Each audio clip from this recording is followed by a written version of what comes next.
Our protagonist was originally an ordinary office worker, going to work during the day and playing games until dawn before going to work again. After many years of this lifestyle, he paid the price with his life for not taking care of his health. Fortunately, he had done good deeds in his life, so the god of games allowed him to reincarnate into another world as the child of a noble family. At first he didn't realize it and thought he was in a hospital, but when he looked in a mirror, he was shocked to find that he had become a child. His mother named him Atluvan, and 3 years later, he had learned about this world through books. Thanks to his knowledge from his previous life, things were easier for Atluvan. His family ruled over a small territory called Lambach, where a few thousand people lived and worked. As the son of a noble, he received a lot of attention and care, living a happy life that he didn't have in his previous life. He also realized that he had a special ability that others didn't have, which became apparent one day. As usual, Atluvan went to watch the knights in his family train. Seeing their young master, who was only 3 years old, watching them fight, the knights thought that he would become a knight when he grew up. However, that wasn't his intention. He was there to learn how to use his appraisal skill.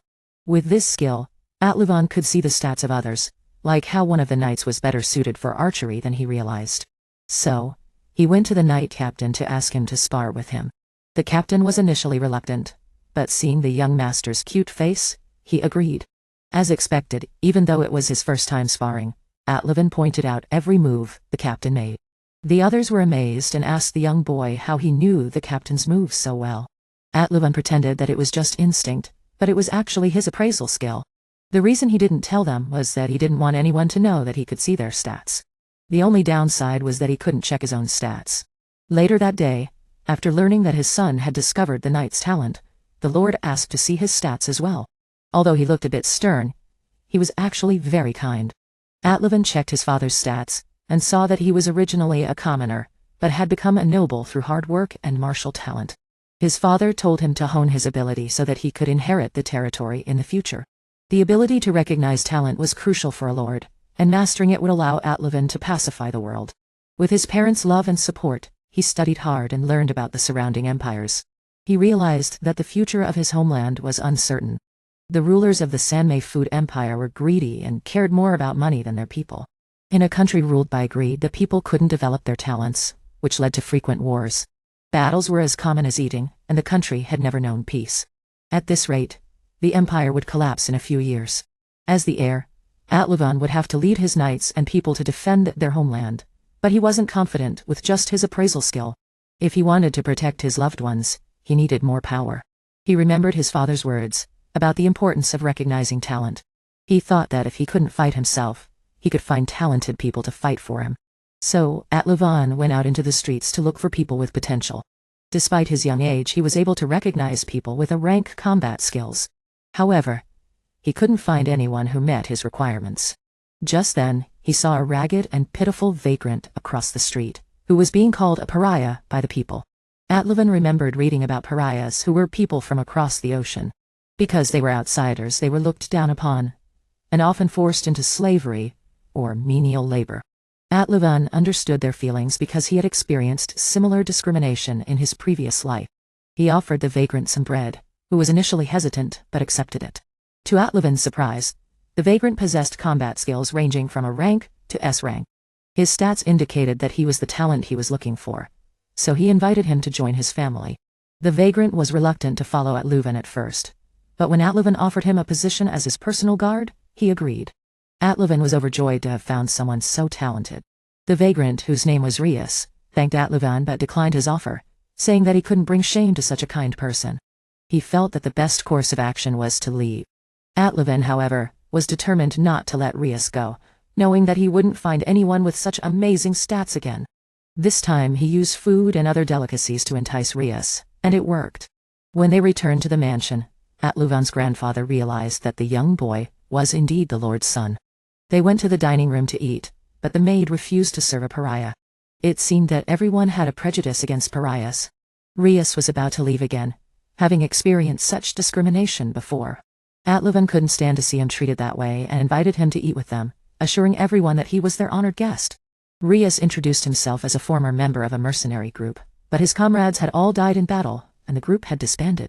Since then he had been wandering around and had ended up here, unable to find work. Atlavin's grandfather offered Rias a position as a knight, but Rias declined, saying that he was a pariah and didn't want to bring trouble to others. Atlavin argued that Rias was more talented than anyone else in the territory, but his grandfather refused to listen, saying that pariahs were inferior to the people of their country. Atlavin, being only 3 years old, couldn't understand why they discriminated against pariahs. But he had faith in Rias and wanted his father to test him. His father agreed, saying that if Rias proved his worth, he would be allowed to join the knights. Although he would start at the lowest rank, if he worked hard, he could become the strongest warrior in the future. Atlavin imagined the future for a moment and then asked his father to fight Rias. If Rias could land a single blow on him before the hourglass ran out, he would be accepted. This made Atlavin's grandfather unhappy, because he knew how strong he was. His strength stat was only 20 points higher than Rias's. However, his father had decades of experience, so Atlavin was confident that Rias wouldn't be able to defeat him. Nevertheless, his father promised to give Rias an opening, and the duel was set. The battle began, and Rias was grateful for the opportunity, but wondered why Atlavin was trying so hard for someone like him. He thought that Rias didn't want to become a part of their family, but that wasn't the case. This was the best offer Rias had ever received in his life. But because it was such a good offer, he found it hard to believe. Pariahs like him were often abused and beaten, but here, the Lord's son was welcoming him with open arms. Atlavin insisted that he needed Rias in the future, and asked him to fight his father with all his might. He said that one day, he would become the Lord, and would need Rias's strength. Hearing these words, Rias promised to do his best. The knights in the mansion were surprised to see their master fighting a pariah. The rules were simple. If Rias could land a single blow on the Lord before the hourglass ran out, he would be accepted. This is what he could do for people with his son. 2 warriors also introduced money before starting a battle, like a history. Immediately after that, his father also rushed in and attacked with high speed. Rias was sunburned due to the large amount of oil, so he was quite recognizable. However, he also stood before this man when the force of the sword strike was very great. After a fatal blow, he could still add a stronger blow with high speed. Fortunately, he had the experience of fighting as a soldier, so he could still resist. At began to worry when his father was simply much stronger. The spirits at this time showed that they did not accept Rias when he could withstand those attacks, although they had been spared by the boss, but just one attack was enough to make them unable to hold the sword. Immediately after that, Rias was stabbed by the great man and flew away. However, because of his promise to At, he still tried to stand up. Speaking of which, it was almost over. So this young man also showed all he had to be with his master. The speed of both of them had started to be balanced. Taking advantage of the sunlight, Rias jumped up and slashed his sword towards the platform. He had to dodge it. It was so strong that it took away some of his hair, so Rias was considered the winner. Everyone was very surprised at this result because since childhood, At's father had been known as the strongest swordsmanship genius in the region. As promised, he allowed Fabriez to stay as a soldier, making his son happy, and also recognized At's ability when he really felt the other's talent. But in fact, it was completely based on people's index. He hadn't felt anything yet. This made him a little less worried about the chaotic era that was about to begin. At's future could wait to become a great man, and he was sure that would happen. After witnessing the battle, everyone had a new perspective on the man with the can, so they came to get acquainted. They asked their relatives to teach them how to fight, so that they could be as strong as him. A new door had opened for these two people. Rias, with his efforts, proved himself to be the official guard of his master. He also swore that he would use the rest of his life to repay At, which made him very happy. After a while, Rias also got used to working in the upper class. Although there were still wars outside, he was At's guard, so he hadn't been called yet. When they had time, they would practice fighting to improve their skills, and at night they would study hard to be more worthy of their young master. Fortunately, he learned very quickly, and could be considered both civil and military, while the people in the house and in the area, after understanding more about Rias, accepted him, and no longer treated him differently as before. Rias also taught At important things because he had knowledge about the leader. The current Lam Empire was in a state of division and factions. The emperor was only 8 years old, and did not know how to lead. So he was considered a sad sight. The power belonged to the high-ranking officials who were obsessed with dividing and uniting factions. The regime for the people was like a robbery that led to endless chaos. The leaders in many different places did not obey the orders from the empire, and arbitrarily sent troops to occupy land and economy in neighboring areas. The empire would immediately erupt into war if the current leader died. At worried that when that time came, he would not know which side his father would be on. Rez thought that his master would side with his brother, or perhaps neither side. If forced to choose an heir, At's judgment would be decisive.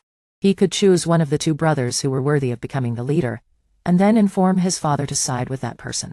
Rez thought of a better way, which was to become the leader himself. If he was afraid of war, he could win in the slow battle of encroachment.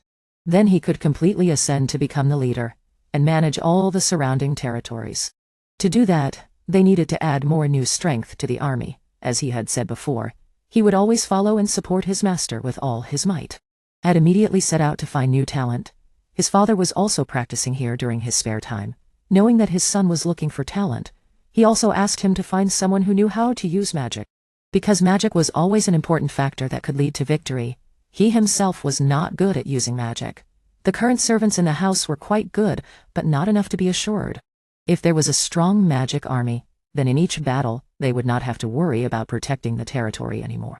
Had immediately understood, and Rez accompanied him to find people. This time they went further to the neighboring areas where many people lived and worked. According to statistics, there were about 50,000 people here. This was the central area, so this place was very developed. At first glance, he saw that the people here could make it wish that the people of Lambao could live a leisurely life like this in the future. At first, Ed used his judgment to search but could not find anyone outstanding. His judgment ability had been improved, and he could see further and longer. He also grasped the mechanism to choose talents by judgment. They were divided into two main types: basic index and talent. If a person had high strength and other indexes but no talent, then it was just a waste. The first day was not favorable, so the two brothers went to find a place to rest. Here, Ed realized that there were still people struggling to live in this developed city. Seeing his master caring about those people, Rez was very proud. The more developed a place was, the greater the gap between the rich and the poor. So those people, even if they tried their whole lives, might not be able to raise their heads and live. Rez himself was someone who was brought out of such circumstances by At, so he understood very well, but the current At could not do anything about it. For now, let's do what we can to develop slowly. At also understands that he will create a territory where everyone can be happy and happy. This wish may be naive, because he is still a young child, but by finding talent here, everything will gradually change. Rez once again felt proud to be able to follow and assist his master. The words above had been said by someone right away but did not appear. The two brothers then went to the largest market and saw interesting things all around. At was also persuaded to buy a dragon egg to make a pet. It was introduced that this dragon egg was imported from the continent to the north. If he could ride a flying dragon in the wind, it would be great, so he also bought it. However, Versus stopped him because the other person dared to sell fake goods to the owner. At first, he also thought that he had knowledge about this wild item. First of all, the trade with the continent to the north had been banned since last year. Secondly, dragon eggs only hatched when incubated at high temperatures. Ed had learned about this the day before, so he knew that the dragon eggs had different colors and patterns from the other eggs. Thirdly, a wild item like a dragon egg would never be sold at this cheap street stall. In the end, if this was not a dragon egg, then it must be a fake egg that was not revealed. So this guy was harming people to make money, being exposed by the master. He was also afraid of being stabbed by Rez, and after understanding also warned him not to commit crimes. The older brother at that time was actually much more hot-blooded, so he lost his temper when he saw that the other person dared to deceive his master. Rez also apologized to the market, and was thanked by his younger brother for almost becoming a fool. He also understood the importance of having a lot of knowledge, so he naturally had to study harder. Later they went to eat. This guy was so small but ate even more than a normal person. He was happily buying sweets when he was robbed of $10,000 by someone else. Ed immediately told Rez to chase after the other person. The other person was a local, so he moved very flexibly. Rez just spent a fortune on a revealing dress for that girl, and she was also cornered by those other guys. Even though they had been robbed, they felt sorry for her when they saw them beating up a girl. So they cursed at them, calling them dogs. They also admitted to being dogs and charged at them, but Rez was able to punch each of them one by one, and they were lucky not to have been killed. As for the girl, she turned out to be the one they were looking for. Her stats were incredibly high, and her understanding, intelligence, and other talents were also very high. Even though she was still young, her bravery was already on par with an old man's. Rez came to claim the reward money without wanting to resort to violence, while the other guy wanted her to become his subordinate, just like he had invited on. However, she was too proud to become a subordinate to a little boy, and she tried to please him, but was seen as pitiful. Haunted by the noble class's new rules, she saw those words as no different from those of the villains out there. She thought that the other guy was just lucky to have been born into a noble family, and that he had done nothing for the world to deserve pity. She would rather die in this place than follow and protect the noble's luxurious lifestyle. The other guy explained that he wanted to create a place where people like her could be happy one day, but she didn't know when that day would come, so she didn't accept. After saying everything they could, the other side still showed no goodwill, so Unraised just came to get the reward money and was paid because they had called her. Seeing the wounds on her neck and arms, the other guy asked who those people were. She said that they were slave traders, and that she was a slave who had been captured and forced to work in a noble's house. No wonder she hated happiness so much. When asked why she had escaped, but was still here to be abused, the answer was simple. There were a group of orphans who had no one to care for them, and she had been raising them ever since, so she couldn't leave them alone. Understanding everything, the other guy gave up on inviting her and gave her all the money he had left to buy food, without expecting anything in return. It was nice to see the children her age have something to eat, but it was also sad that he couldn't invite such a talented person, and that her words about the noble's rules were so true. Reese also understood that she must have suffered a lot of pain and humiliation to equate all nobles with villains. The other guy had always thought that he had everything he had today for granted, but when he was cursed by that little girl, he realized that he had been too carefree, and wasn't sure if people had been too harsh on him. They happened to see the children from earlier getting into trouble, and it turned out that ZCLT had been taken away by the people from earlier. According to XAKLT's promise, she had always been in a state of hunger, but no one knew when it had started. Seeing the other children being loved by their families, her heart ached, and growing up as a slave, even if she had feelings, people wouldn't sell her food. She herself was not considered a human being, so she had created the challenge of a strong girl like she was now, and those people had also brought ZCLAT back to the slave trader. No matter how much they beat her, they couldn't get a single tear from her. Her tears may have dried up long ago when her fate was sealed, and she could only continue to exist. Instead of taking the children's food money, ZCLT got up, but there were too many of them, and just then, there was a noise outside. Unris had arrived at the request of his master, explaining that she had not only come to inspect, but also to show her affection. The slave trader saw that he was quite strong, so he stopped to listen to the explanation, and the other guy used a serious look to talk to him. The old man recognized that this boy was a noble, but this was his playground, so he didn't care, and the other guy wanted him to release ZCLT, but it wasn't that easy. She herself didn't want to be rescued by a noble, and the other guy looked at her with pity when her heart was empty. It was only natural, because as a slave, she didn't know if she would live to see another day, so she had no dreams or aspirations.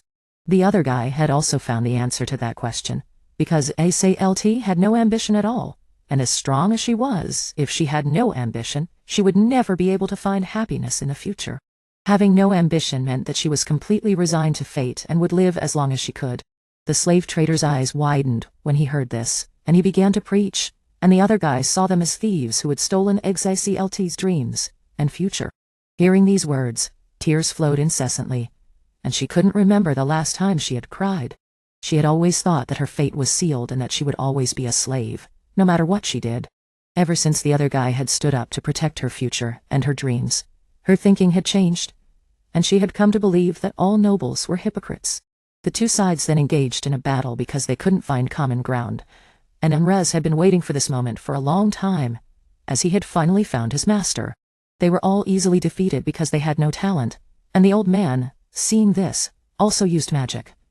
But it was not effective. The red-haired man asked for mercy, and promised not to harm or chase them, and Rez had pushed the other people to the brink, so he also called out his strongest spell. ZCLT also knew about him, so she advised them to run, and the other guy reassured her that everything would be fine, because Anrez's stats were much higher than the other guys. When he finally charged in, he realized the difference in strength, and it was true that this guy was stronger than those thugs, but he could only withstand 2 or 3 blows. The slave trader was left alone. The other guy wanted to resolve the situation in a way that would benefit both sides, and he wanted to pay a high price to buy ZCLT back, but he knew that the slave trader needed to save face, or else he wouldn't be able to compete with anyone. He could lose his reputation if they took ZCLT back without paying. Cornered, the old man had to agree to sell her back. After the matter was resolved, it was already morning, and because her view of the other guy had changed, ZCLT was very obedient and no longer cursed at him. They then went to a place she wanted to go, a place where they could see the whole city from a great vantage point. Perhaps this was something she had missed when she was a slave, as no one had forbidden her to look at the sky or the earth. The reason she wanted the other guy to see this was because she hoped that in the future, he would keep his word and create a comfortable place to live for everyone. In his previous life, the other guy had not been able to do anything for the world.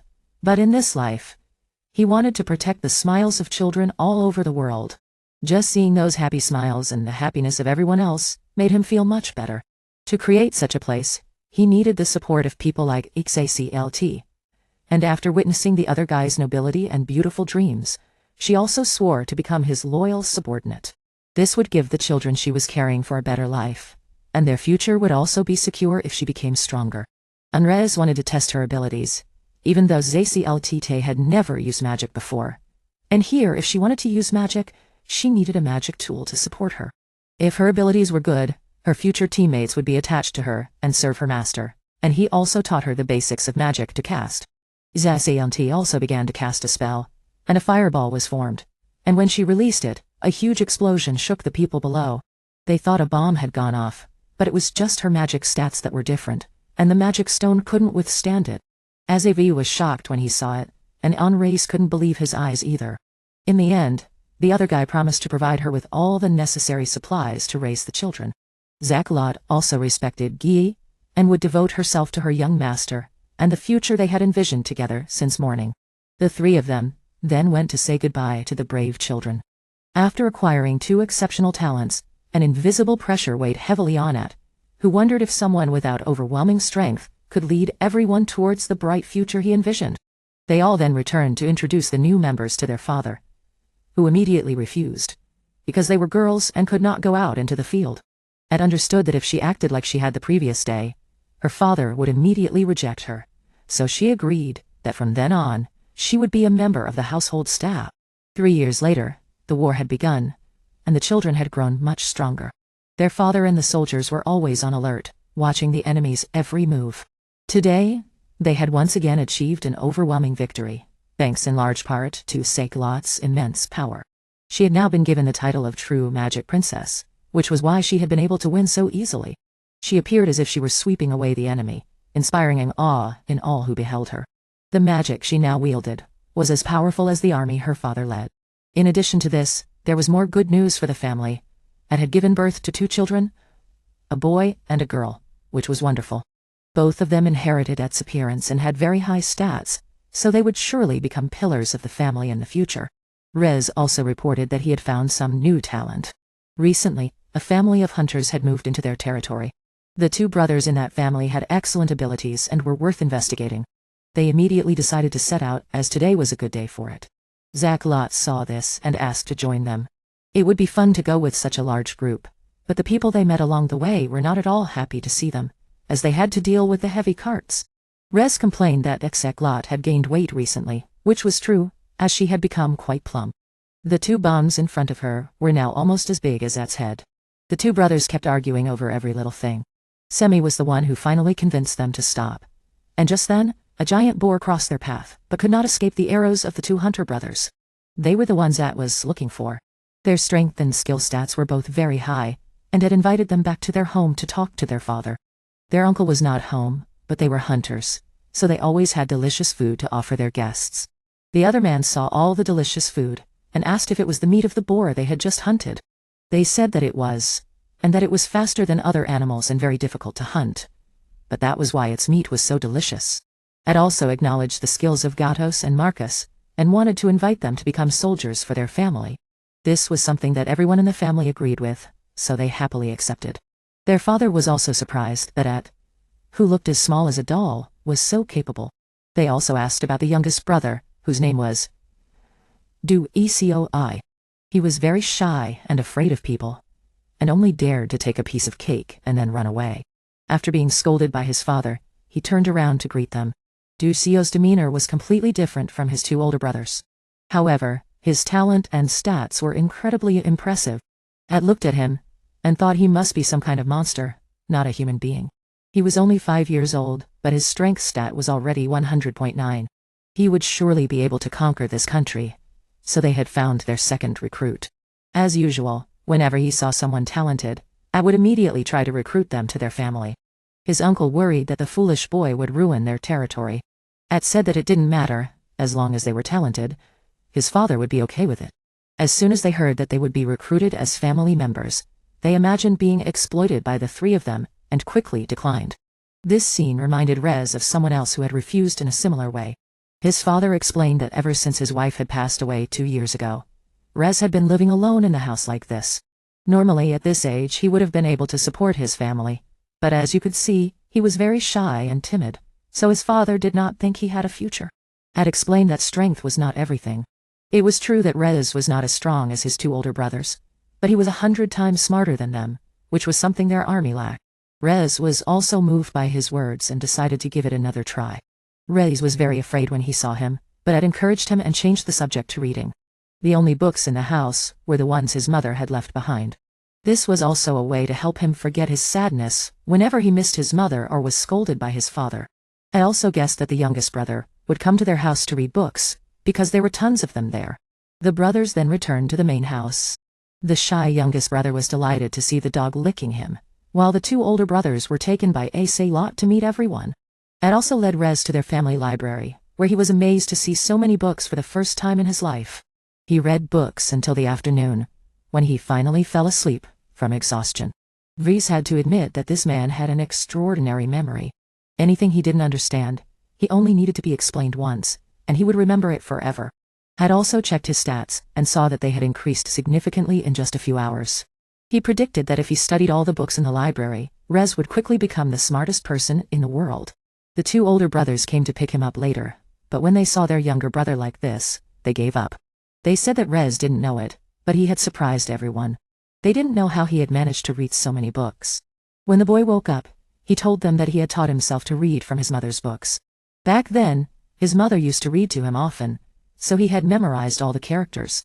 So, even though he had never gone to school, Rez could still read and understand normally.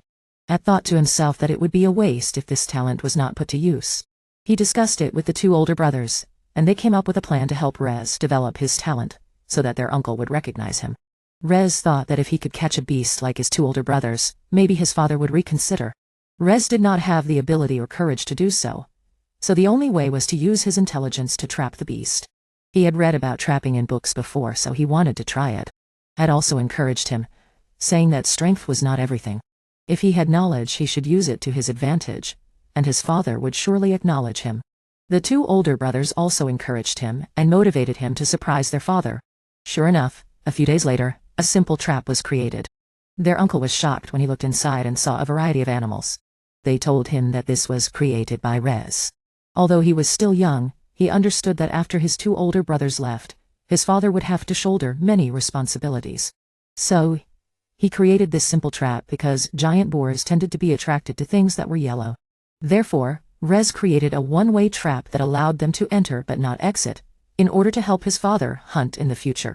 Although giant boars reproduced quickly, if they hunted too many, they would eventually become extinct. So this was the best solution. Touched by his youngest son's concern, his father immediately acknowledged Rez's talent. The next day, the 2 older brothers would also be joining the army, so he wanted Rez to go with them. The boy was very sad to be separated from his father, but his father's words were very heavy, as if they implied something else. So, the youngest brother, Ad, also comforted him, and took him home to say goodbye to his father, properly, before going to his own place. That night, Rez sat alone, thinking about how he had caused his mother's death. His mother had been weak since he was born, and when she died, his father began to hate him. These thoughts always lingered in his mind, but the truth was not like that at all. His 2 older brothers also came to say goodbye to their father, before leaving the next day. They both promised to become great men so that he could be proud of them, and so that their mother in the afterlife could rest in peace. They asked why he had been so cold to Rez, and he replied that he had expected Rez to hate him, for many reasons. First, I didn't realize his talent sooner, and I even looked at his shortcomings and scolded him. Now that I think about it, I'm really sad. I don't deserve to be a father. So changing the stars will help him develop and make full use of his potential. And then one day he will become a bright star, and have a happy life instead of being here with me. I also know that my son is a very emotional person, so I'm afraid that the star will not think of himself, and will stay to take care of me. Remember that his words were immediately fulfilled, and he died in a foreign land, and he was able to support his useless father with his own efforts. At this point, all four of us cried all night, and the next morning it was also present to take people back. Raohzao was also confident enough to step out with his brothers. Before leaving, the little boy wanted to show his father that he would grow up like his brothers. He also said that he didn't hate his father at first, so from now on he would try to develop himself, so that one day he would come back to live with him. He was very moved and said that he would always return to his son. At was very happy to see the affection for his son, and all the brothers vowed to be with him until the last minute, and to be greeted by him again. Another period of time passed, and now, after many difficult battles, At's father has fallen ill. At that time, he wanted to replace his father as commander, but was stopped again. The thing is, a year ago, the fake president fell ill and died, and he left a will stating that the right of inheritance belonged to his youngest brother. As Ming had predicted before, the two brothers would fight for the throne. The eldest brother thought that his younger brother had framed him, so he didn't accept the challenge, which made the two sides very tense. In the midst of the chaos, another city attacked, making the situation even more difficult. At thought that he must go to the battlefield to change the situation with his appraisal skills. While he was thinking, his father talked about Ming's marriage. This marriage contract had been set long ago, but he didn't care about such things, so he didn't remember. The next day, he told the other members of the family the news. Everyone was very excited when they heard that the fiancé was coming soon. They wanted the young master to succeed him, but it was hard to say. It's true that he also likes her very much, but the war is more important. Before he could get married, the servant came in to report that the fiancée was back from her parents' home. This was the first time Ad had been engaged to someone, because in the previous life he didn't even have a girlfriend. His face was pale, and then the little girl stepped forward and introduced herself as Licia. At first glance, she saw her beautiful appearance, but when she appraised her, the index showed all the terrible things. She was a girl, but she had a lot of ambition and talent in politics. If she took her home, she would definitely be beheaded. She thought she was just pretending to be weak, and would take over the land when the time came. Licia saw that he kept deceiving herself, and thought that her beauty had touched the general's heart. It's true that it did, because it liked her very much, and she liked her fierce appearance. She also saw that she was a kind person inside. Licia also brought him a letter because she didn't realize that he was the elder brother who had contributed a lot to the war. She was just a maid in the house, but she had already prepared flowers for her future master. Although she was not a reincarnated person like him, she was very good at dealing with people and things, and she went to ask everyone in the family, even the servants. At first impression, At began to talk more with his fiancée. Licia was very good at speaking, so he didn't feel embarrassed when he didn't know what to say. In short, this girl is perfect. If it weren't for the appraisal skill, she might have fallen in love with her from the beginning. At also said that he liked it here recently, but it rained a lot, so he couldn't take her out. The little girl said not to worry, and then the sky cleared up again, making the general think that she had the ability to control the weather. Licia explained that it wasn't a skill, but a kind of knowledge. On the way here, she had observed the movement of the clouds. Knowing that they would fly away, she pretended to be cool and surprised him. However, Raohzao felt that the little girl was dangerous from the outside. She not only had deep knowledge, but also knew how to use psychological tactics to manipulate At. He also took his fiancée for a walk around the city. People from young to old knew him and greeted him. Knowing that Licia was his fiancée, they were very happy, and wanted to spread the news to everyone to congratulate them. Nearby, there was also a quarrel between two men. They were talking about buying and selling stones. The buyer wanted to buy fire stones, but the seller took out sound stones and threatened each other. As the Lord, At will naturally have to deal with such things in the future. So I also want to reconcile in front of Licia. Otherwise I will be looked down upon by her in the future. Sala and Raohzao were also present. She planned to use magic to burn people to death, but was stopped by Licia. Of course, she knew about this famous magic, and when she knew it was real, she admired it very much. Not only for her ability to use magic, but also for her beautiful appearance. At first, she was wary, but when she was praised like this, she became a cat. Licia also wanted to help solve the problem. In return, if she succeeded, At would have to follow her wish. Before she could agree, she went to the two people who were arguing to attract attention. With her beautiful appearance and eloquent speech, she only introduced the past, and they stopped fighting. In order to solve the problem for them, Licia decided to buy all the Maluk Inthan stones. It is said that her land could not mine this kind of stone, so it is very much needed. On the contrary, there are many Maluk firestones on our side, and they can be bought there at a low price. Both sides benefited, so they agreed with this idea. Lysia said that it was all its calculation which made him feel embarrassed. She also suggested that in order to avoid such incidents in the future, a contract should be signed between the two parties, which would make it easier to trade goods. He also thanked his future wife for taking the trouble to solve the problem. This matter also added a lot to her political points, so she liked to explain it to people like this. When it was time to play, Salat still didn't accept her as the young master's fiancée. Lysia said her request. Generally speaking, it's not a big deal. She just wants to know what kind of person her fiancé likes, and she must answer truthfully. Hearing this, he felt relieved when no one asked him such a high-level question again. Maybe it's because there are too many thoughts in his head, so he was deceived. Maybe she doesn't have any intentions at all, but just wants to understand each other better.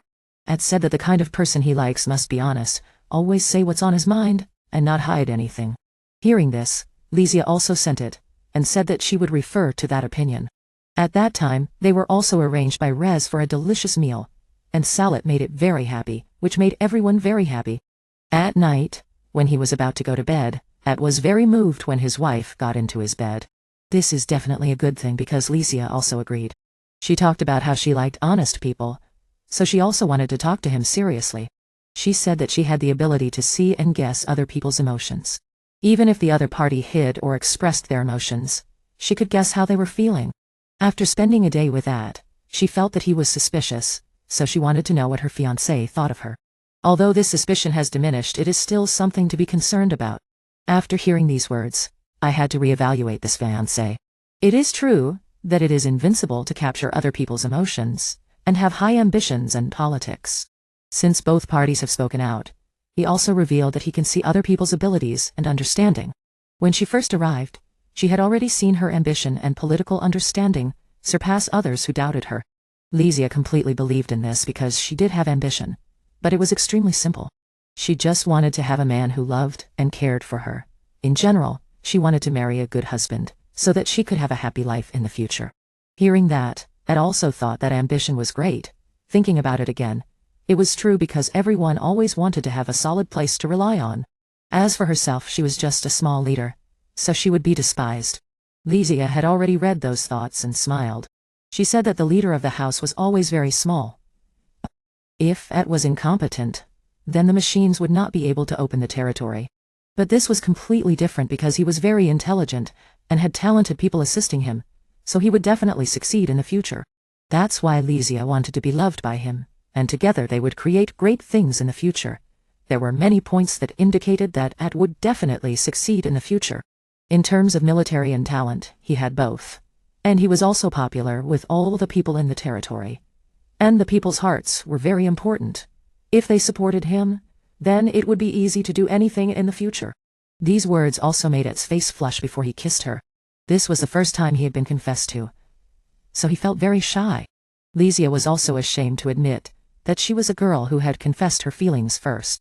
And the next day he had to return, but he already knew that she had the ability to see other people's emotions, so he knew that the tribe was extremely poor. Everyone wore a mask of deceit and no one was sincere. One day she realized that if she could save a good enough man, she could escape from this aristocratic class. When she came here, she was not interested in this marriage, so she tried to cancel it, but when she met the groom, everything was turned upside down. Although she had shown friendliness, she was still suspected by At without mercy. Despite being suspected like that, At was still very sincere, and treated her very well. From then on, everything gradually became clear when she felt that his kindness could overcome all difficulties. There was no pretense there, everyone lived very honestly. It was a place worth living in. CAA had already fallen into the net of love that At had set a few years ago. The people will despise those who dare to obstruct the construction of the beautiful world that it wants to create in the future. Another period of time passed. Mr. Levin's illness was now approaching death, because there was no cure for the current disease. The doctor also just advised the family to prepare mentally. The war was happening continuously at this time, but it could not do anything for his father. Although he was seriously ill, he was always updated on the war situation outside. It could be said that the current situation was very chaotic. The leaders were constantly assassinated. This led to more conflicts from the sides, especially the war for power between the British critic Kuran and his younger brother Vasmark. their land also had to choose who to join. He still kept the original rule, which was to follow the British critic, and his father also guessed very quickly that the summons would come. Brother Reyes will escort him, so he also prepared troops to be able to go there for a meeting at any time. Just after helping him, he fell ill again, making everyone worried. The responsibility was then put on at that night. The summons also came as his father had predicted. The meeting between the leaders took place within 3 days. So he also prepared mentally to go instead of his father. Because of his recent illness, he also could not write to his wife, making her worried. The next day, only At and Brother Reyes took the young master to the territory of the district chief Kanagirl. This place was very large, making it wonder what kind of person the manager was. Going to the castle, they also presented an invitation letter, making the soldiers surprised. The reputation of the genius and prodigy of the Levin family had spread everywhere, so he immediately invited them in. Stepping inside, he also seemed nervous, so he was also encouraged by the maid, the servant of the district chief Kanagirl named Men, who was actually the one who greeted the guests. According to At's assessment, he was quite strong, although not as strong as his father, but all his stats were above average. Of course, he also knew about the genius of the two people behind him, so he also invited them to join, but they refused because they had already lived and died with the Levin family. Hearing these words, At was also relieved. Who would have thought that they would also drag his family into it? The other leaders were also present at this time. As soon as he entered, he showed himself to be very strong and eloquent, introducing himself as At Levin, who had come here to meet instead of his father.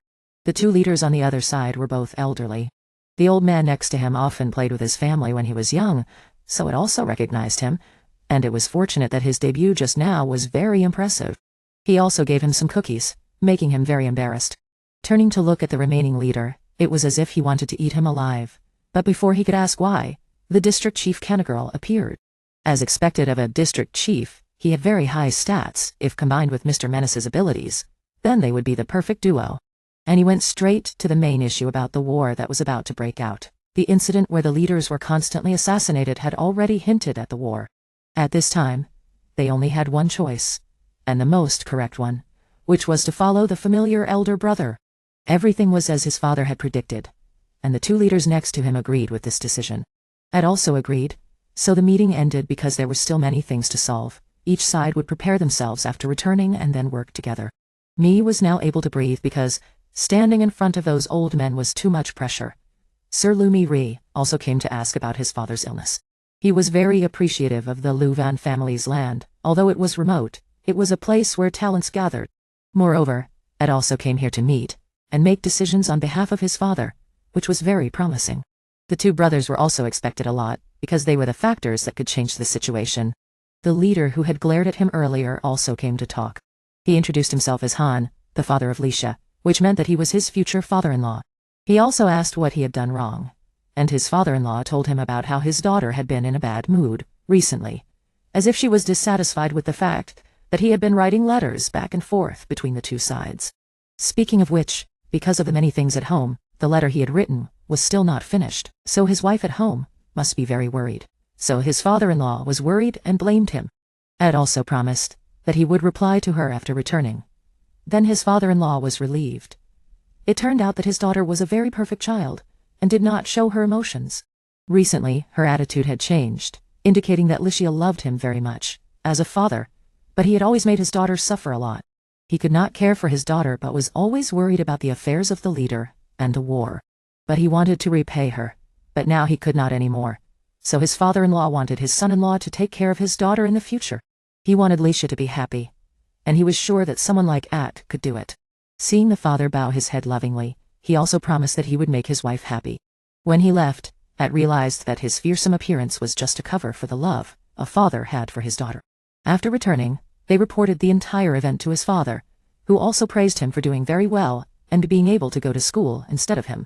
Returning to his room, he also wrote a letter to his wife, immediately to prevent Licia from worrying and getting sick. He also said that his father-in-law cared about and loved her very much. Let's say that at this time they were cooperating to protect the ceremony. So it also hoped that his wife would be safe there. The time he spent with him was spent practicing swordsmanship with Brother Reyes, but it was not really effective. Firstly, he had no talent for real swordsmanship. Secondly, he was still in love, so he could not fight properly. Currently, even a minute was very precious, so it still wanted to continue practicing. Everyone in the house was getting stronger and stronger with the right training. He also led an army to fight in the past. The result was a complete defeat, so he had no actual combat experience and his ability was still unknown. On the battlefield, the two of them would only protect themselves, but he wanted to do something so that everyone would not worry and would focus on fighting. At this time, Rao Sao sent a letter because the enemy had led troops to the territory of the kind old man. If they did not go to support him, the next target would be the burning lands. The situation was not good at this time, so he wanted to go to the front instead. Although Xuan was quite young, he still mobilized troops to prepare to set off. Unres also believed that the appearance of the young master would increase the morale of the army, and he would take care of the rest. A while later, the army's father came and said that he would go to the front because he saw that his son did not have enough experience to go to the battlefield at this time. For him, protecting this land was more important than his life. Unres also wanted to persuade him to stay. The most important reason his father did not want him to go was because he had not truly seen the face of a warrior. The next day a prisoner was brought out to be executed, and that was the face of the warrior he was talking about. This person had committed many crimes and was no different from a beast. Even though he knew he was about to die, he did not show any fear. The reason his father brought him out was to let him witness the scene of a severed head. If his face did not change color, then he would let him go instead. Immediately, the other person was beheaded. He was stunned for a moment, and then vomited because it was the first time he had seen someone die. He had never thought about this before. When war broke out, many people would die. If he could not bear this scene, then he should not expect to go out there and fight. These words really made him understand his own thoughts. The army then went to battle, leaving the young master alone with countless thoughts. The War of the Burning Lands also began. Lord Burning Lands and the other warriors fought bravely for many days. Although they were outnumbered, they were all skilled fighters, so the difference in numbers was negligible.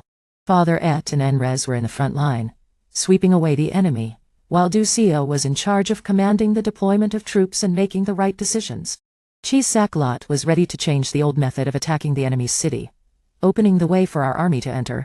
It could be seen that the father's willpower was very strong.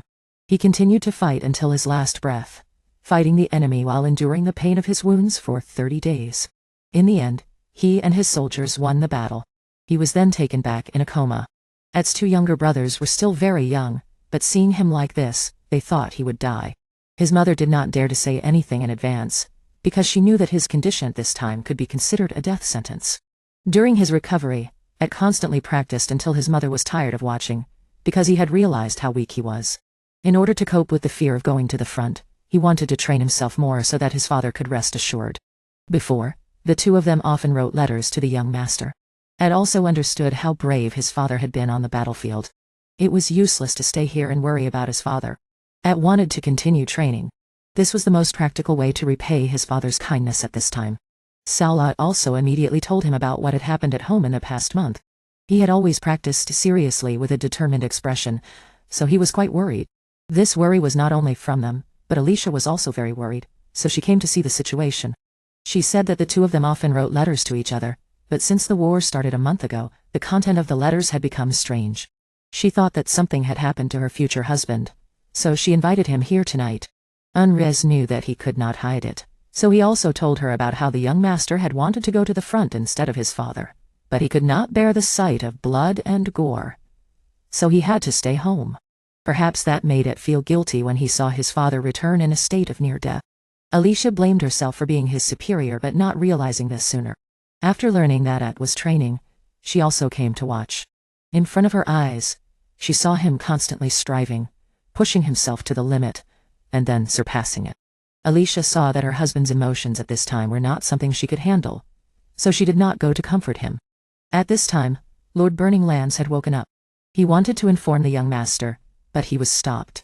He was only told that the master wanted to meet the three of them first.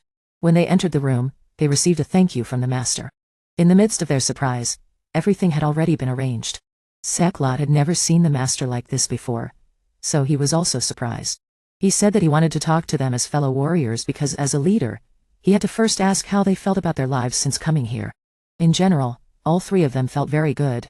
It was no different from being at home when they were respected and loved by everyone.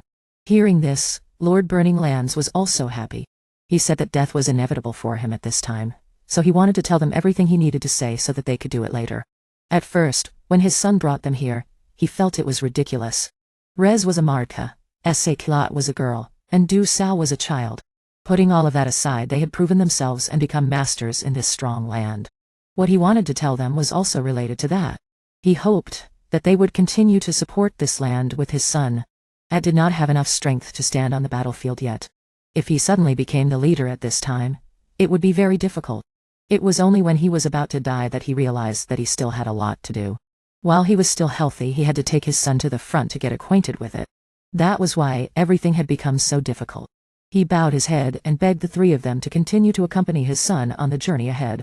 Of course, they all agreed, but those words were really heartbreaking. All three of them were grateful to the young master. It was natural for them to assist at in the future. Rao Sao received a promise from the young master, so he understood more about the family. Seklat was promised a beautiful future, which she had always hoped for. Unrest was saved both in body and soul. Their lives became more meaningful because they had met the young master. The three of them would protect At until their last breath. They also thanked Lord Burninglands for accepting and supporting them during this time. The next person he needed to talk to was his future son-in-law. I. This was not the first time they had met, but meeting under these circumstances made her sad. The first time they met, he had immediately realized that Lycia was a very mature child. It was because he recognized this good point in her that he proposed marriage to his son. Then, when he learned that the two of them loved each other, he was very happy, and left the future to his son-in-law. He also asked At to call him over. After everyone left, Honorez could not hold back his tears because he was the closest person to the master on the battlefield. At then came over with a bunch of herbs, saying that he was looking for medicine to treat his father. That was when he realized that his son had grown up.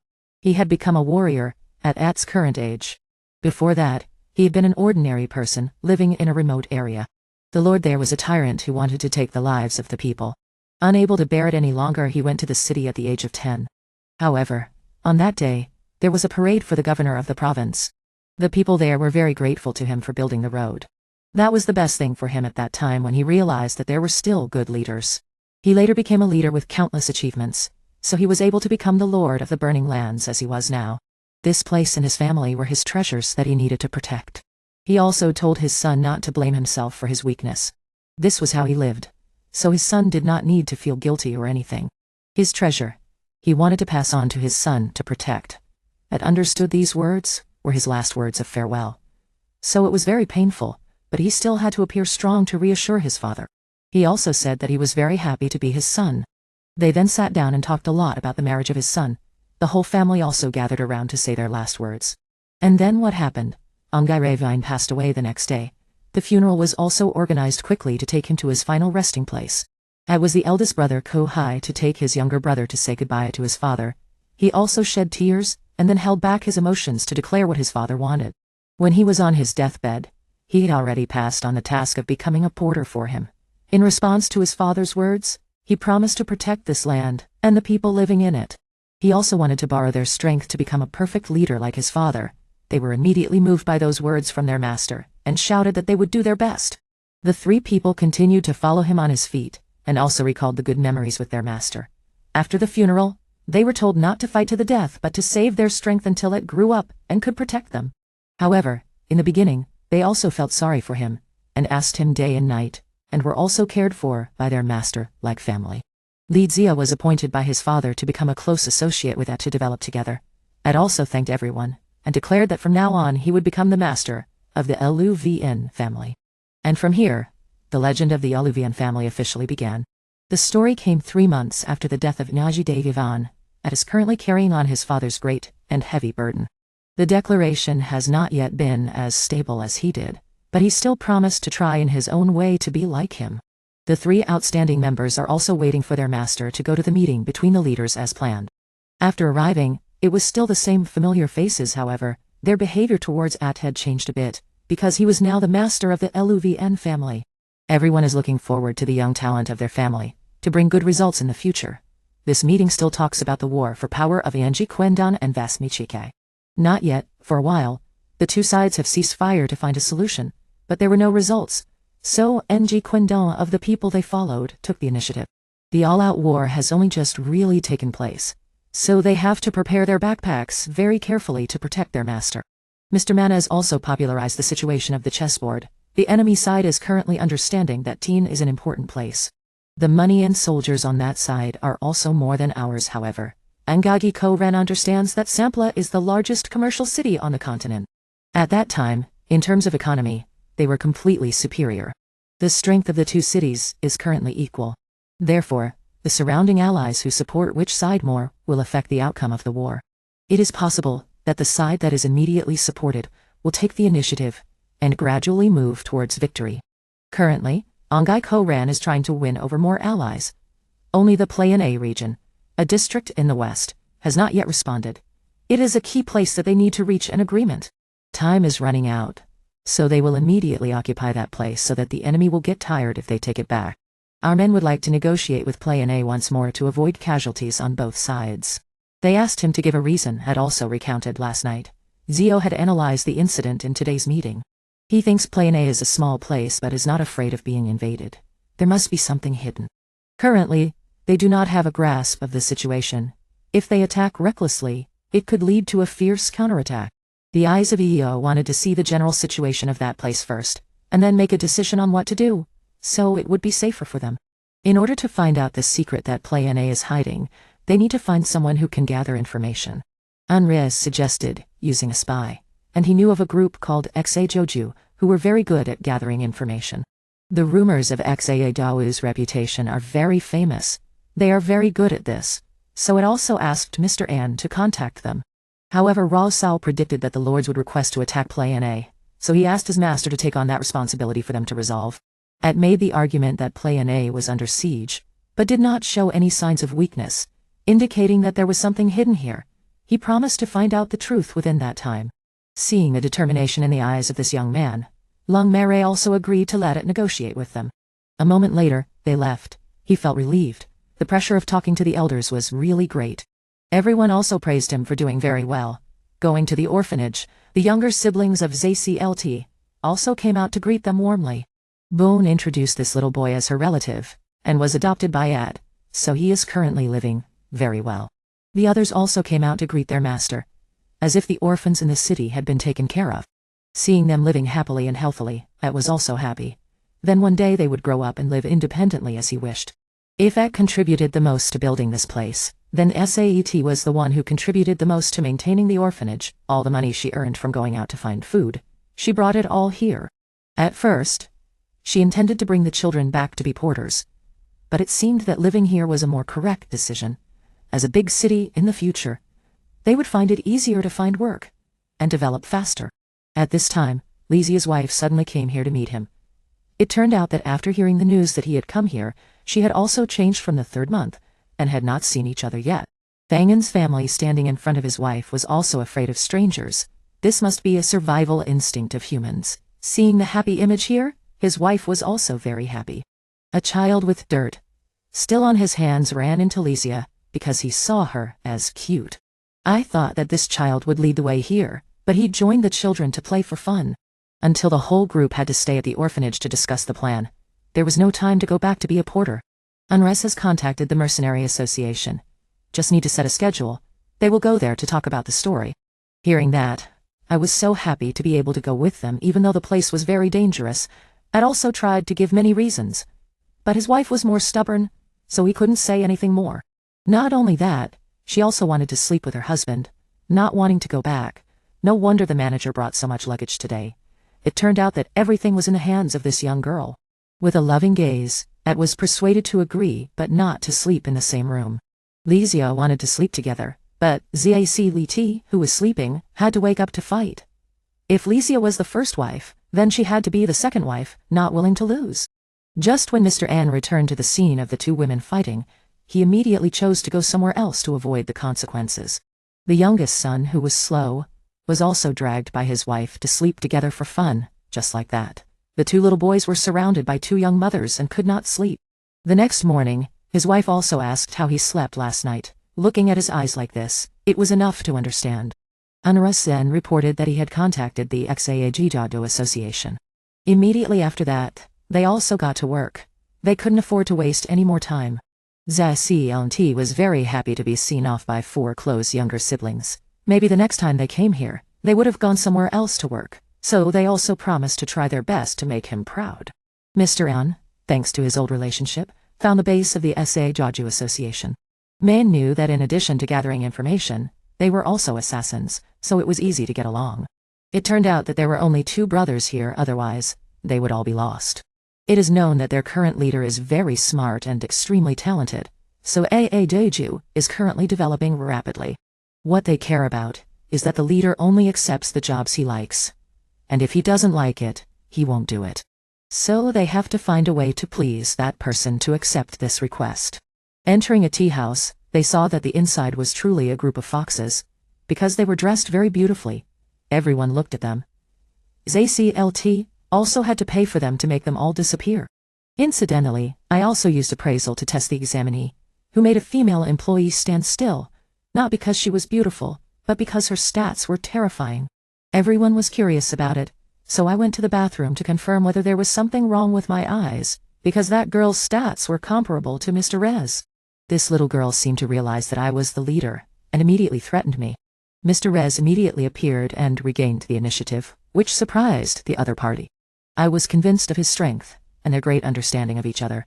Although I hadn't called him, he knew what I was thinking. Lisha also came because she was the first to realize it. Because she has the ability to see through people's emotions, she was very confident, because she knew that this woman would not dare to attack. She also did not completely assign the task to the leader, because it would be disrespectful to me. On the contrary, she could kill me and then run away. Lisha didn't believe it because Mr. Rez was here, and he could only run away at most, let alone touch them. Moreover, if she didn't accept their commission, Lisha would probably pursue her to the end. The eyes of the lioness were obvious, which made me feel relieved that I hadn't offended my wife, or I would have been killed. The other party also agreed to work for them, but wanted to know why I could recognize that she was the leader. It was simple because I had Appraisal. Not only could I see the stats, but I also knew the real name and gender of the person. She only called her Maza, and only after I mentioned Appraisal did she believe it. She also reintroduced herself as Pomo, and the previous name had been discarded. After this incident, she became more interested in our group and was willing to work with us. I also thanked the other 2 for coming to my rescue. I had to admit that the ability to see through emotions combined with Appraisal was really awesome. Lisha had seen the emotions of me and the other woman at that time, so she came in. After going into the room to discuss with Pomo about the reason why Plina refused to submit, it was okay. After that, I was eating and drinking immoderately. Rosa was worried that she would eat up everyone's share, so I went out. The others thought that we were going back to our residence, but they didn't know that everything had been solved. Lisha also mentioned that I had tamed the leader of SA-Do. After that, I also wanted to meet that person, but because I was too busy eating, I didn't know that Pomo was the leader of the SA-Do Society, in the appearance of a girl, but in fact, he was a boy. It was so easy to disguise that everyone couldn't recognize it. If I didn't have Appraisal, I would also be deceived by this lovely appearance. 5 days later, as agreed at the beginning, I and Mr. Reyes came to get the information. Today was very different from other times when there was no member of SA-Do here. Pomo said that they all went to do their own part, and the more people there were for the task of investigating information, the better. When I asked about my commission, I was told that he did it himself, and didn't need anyone else's help. This was understandable, because all of Pomo's stats were high, so sometimes he could do the task alone. Back to the main topic, this month. He said that the request I had made was done. I was very happy but a little surprised that only one person could do it so quickly. Pomo didn't say how he did it, but said it was a business secret. He also explained why the Plina army didn't follow the advice of the enemy's tavern. The SA-Do players found something very interesting in the territory of Plina. When they opened it, they found that it was a covenant with the signatures and seals of the noble lords, who followed their enemy, the enemy Vasmatayo.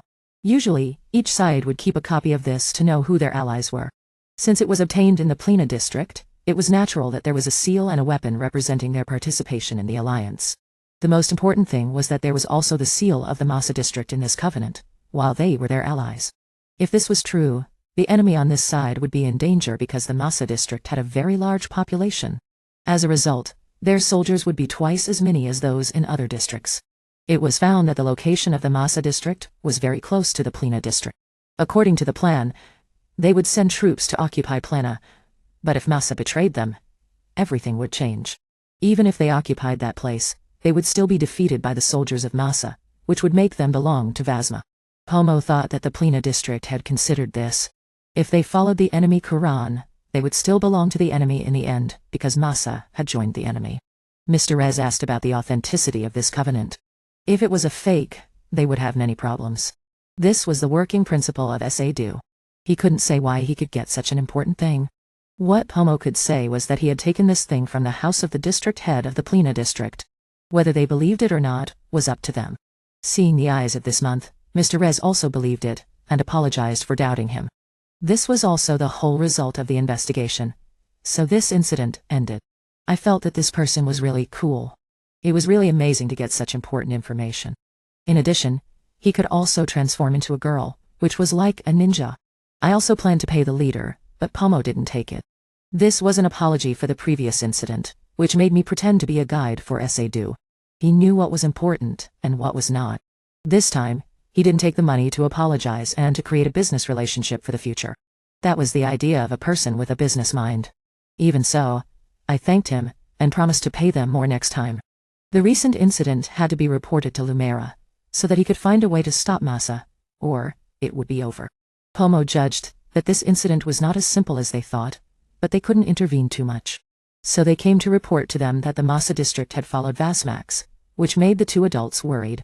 They also wanted to see if this thing was real or not, because if it was fake, they would lose their ally, the Masa district, because they had offended them.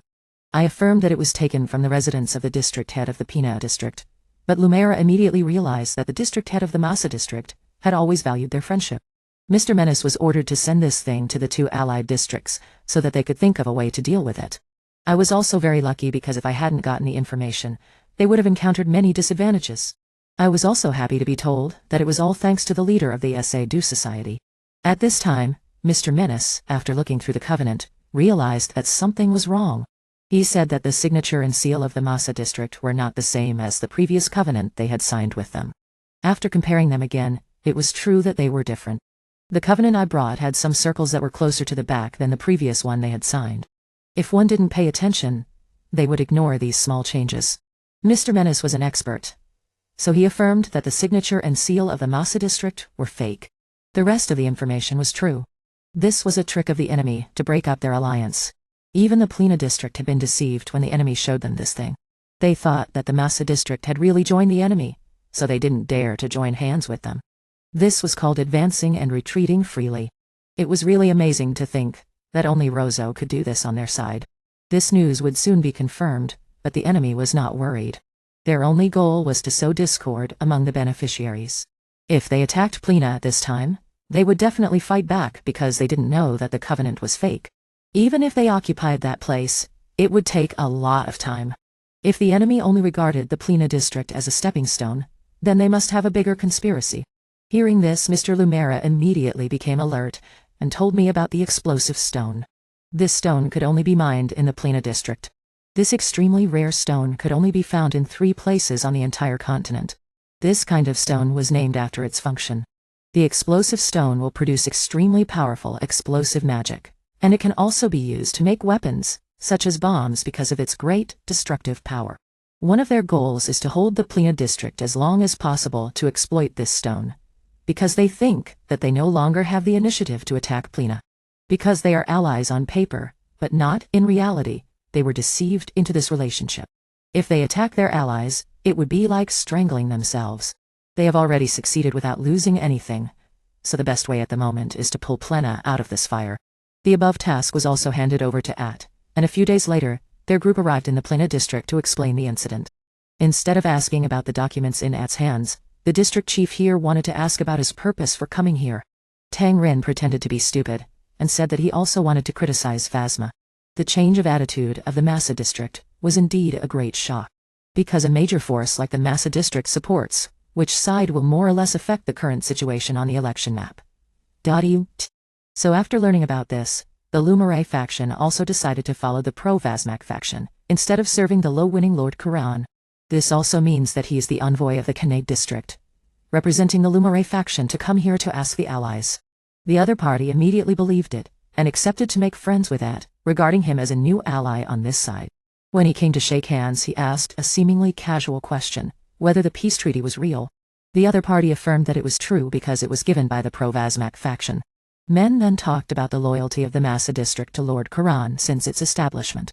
If they betrayed him, the Masa district would know for sure that they would be besieged, but they still did it. He wanted to ask if the other party knew why the Masa district knew that they would suffer losses, but still insisted on following Lord Vasmat. This guy really made him speechless. The other guy took the opportunity to attack, and immediately Brother Rez stood up to protect his master. Of course, these people knew the reputation of the god of death, so they didn't dare to make a move. The person following the two brothers was really unexpected. He was the district chief of the Masa district. The seemingly aimless detour just now was just to talk about whether Masa really followed the other side. This plan was all thought up by the think tank of the Doomsday faction. The first step was to prepare the evidence. Ed had already gone to find the district chief of Masa to show him the fake peace treaty, making him furious that the other side dared to use such a despicable plan. After learning that its group wanted to go to Plen to verify this matter, he immediately went there because his own appearance was the fastest answer. Back to the present, he told the other party that he had not changed his position. From the beginning to the end, he had only followed Lord Quran.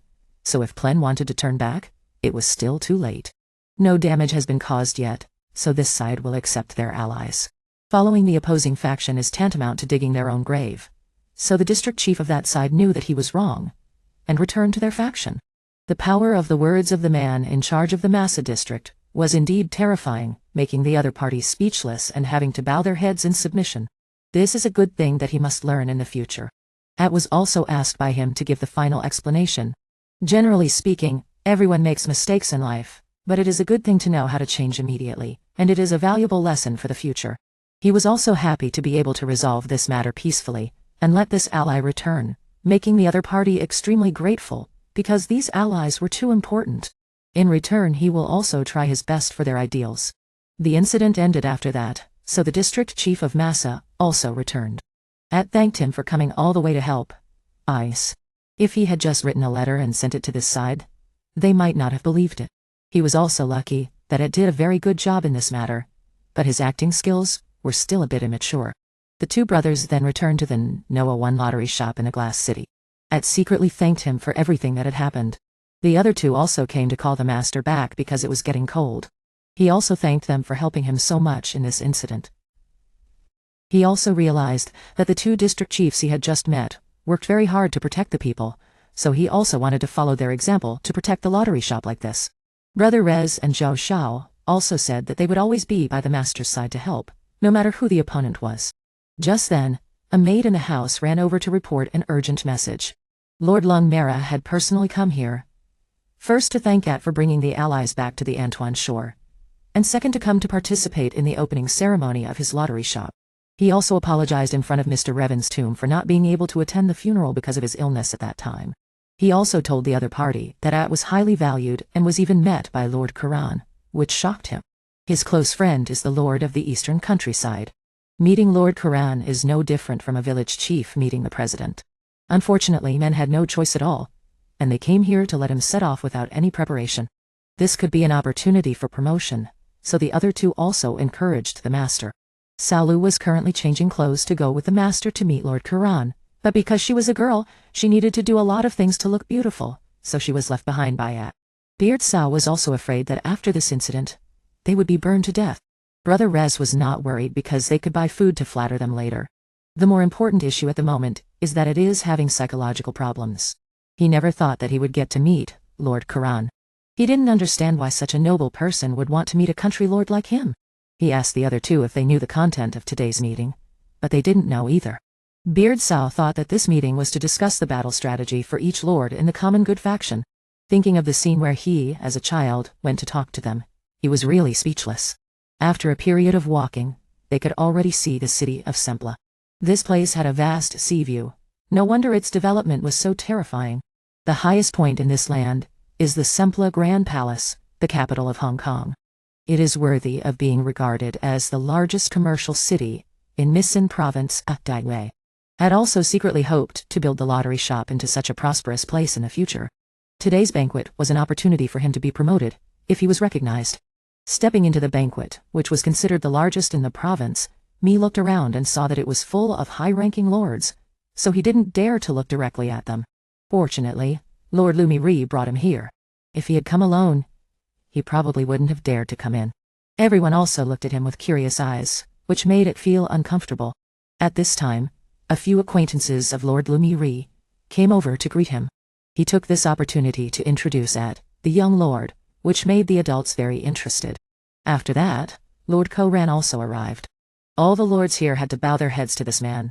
He looked like that, but he was quite easygoing, and didn't show any airs, which made everyone feel comfortable. At this point, I'd also tried to check the future governor's favorability rating. All the ratings were outstanding compared to the other lords. That's why he was able to lead the people here. But their opponent, Lord Vosmak, is said to be much more talented than Lord Chai. He secretly imagined that scene, and he was also very curious about what kind of special abilities that person had. Or maybe this is just a rumor, and the two of them are not much different. Lord Koran thanked everyone present for coming. Today he wanted to announce a few important things. After his father's scolding, the money is still in crisis because of his younger brother, Lord Vasemensi. He had understood the war with his older brother, the legitimate heir to this land, so he would teach that younger brother a lesson by winning everything. The current empire has become corrupt after 200 years of history. From ancient times to the present, what can change the era is destruction and rebirth. That wind, he wants to destroy everything in the present to move towards a brighter future for everyone. He wanted to win and unify the empire again, then establish a new empire without relying on the empire anymore. This was indeed a surprise, but before Quiron's determination, everyone agreed, which also meant that he was declaring independence for himself. He highly valued those who were here to form a powerful alliance to win everything. There is nothing like unity. So if they unite, they will be able to do extraordinary things. On this occasion, Quiron also wanted to introduce the most beloved person in recent times, the lord of our wandering land of Bokat. He was 10 years old, and stood with the people. The feat of attracting the Plina district was due to him, and his teammates taking charge. As such, they had no losses and made more allies in a chosen land. People doubted his ability because he was too young, but Quiron didn't care about age, only about achievements.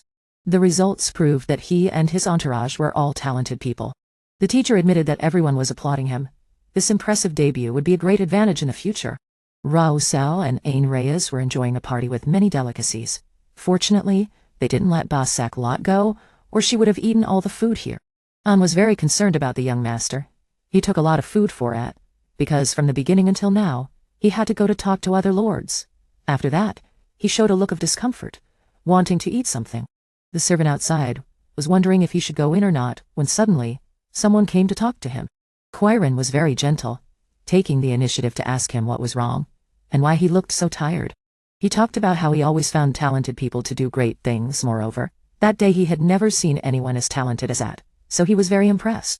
Not only talented but also respected by many people. A very bright future awaits him. Besides this, he also asked about how it felt about the other lords.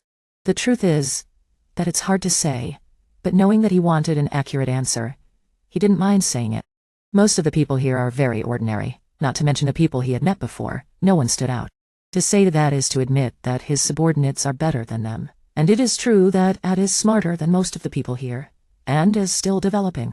Hearing these words, Quiron smiled proudly. Of course, he knew that his subordinates were still weak.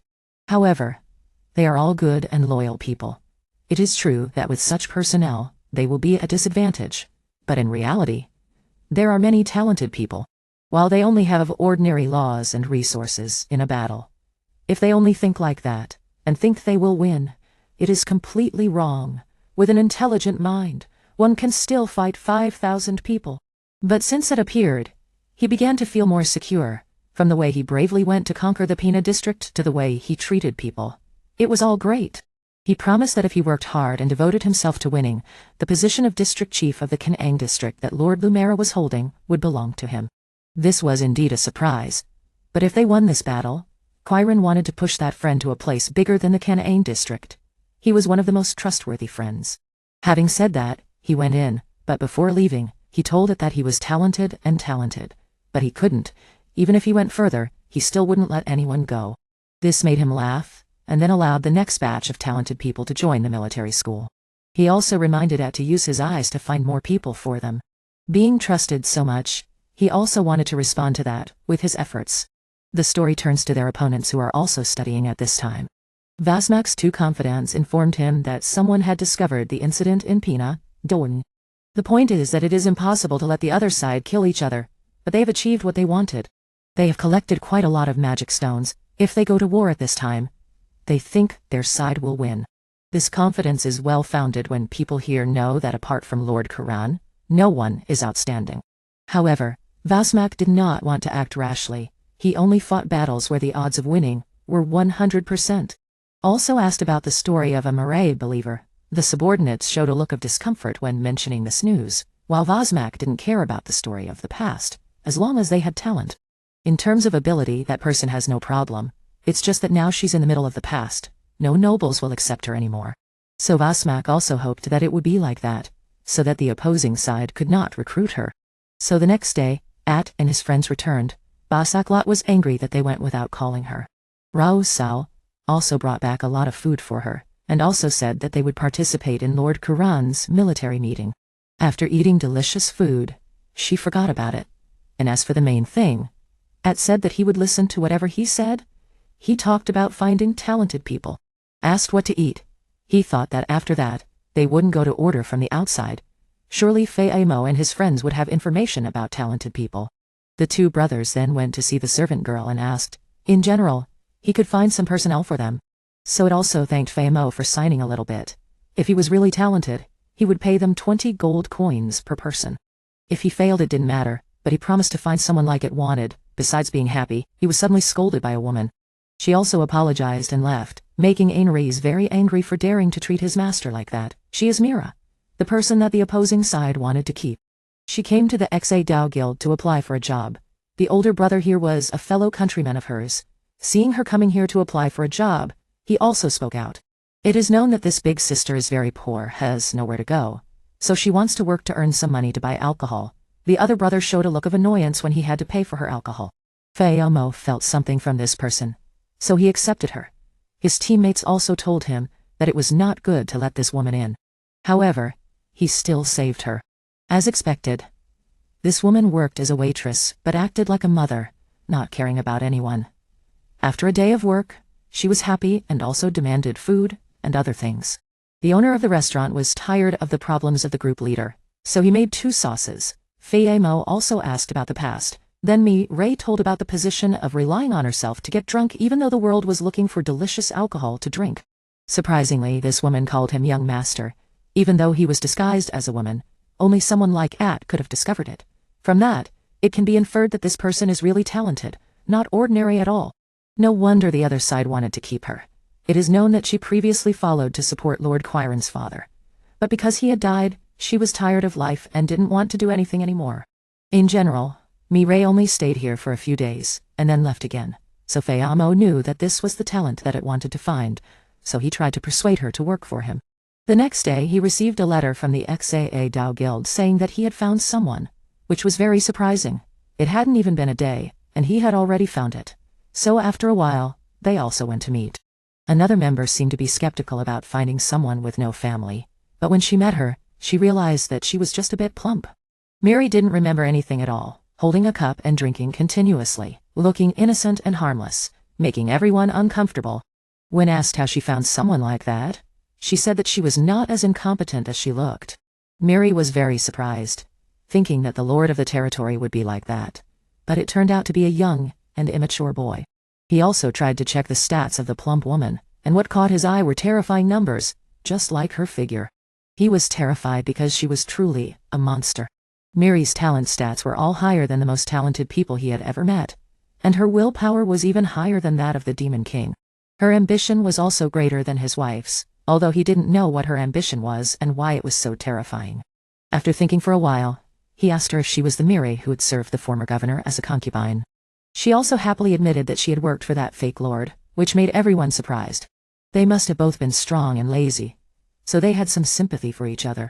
Beard and Anrez opposed the idea of this person becoming a god, because they knew that she had a very bad reputation. It was true that she had been a concubine for the governor, but it was said that she had been expelled. And most importantly, her MTI was Thomas, the right-hand man of Asma, their greatest enemy. The fact that she had come here to serve their opponent could be a conspiracy. In short, Mireille was fully capable of colluding with her younger brother to destroy the people here. But she said that she would never collude with that idiot because they hated each other. It was not known whether Thomas was still serving that fake lord, but seeing that the people here did not want her, she also talked to the person who had introduced her, Pham Mo. He didn't know what to say because his job was just to find people. It was up to him to accept or not.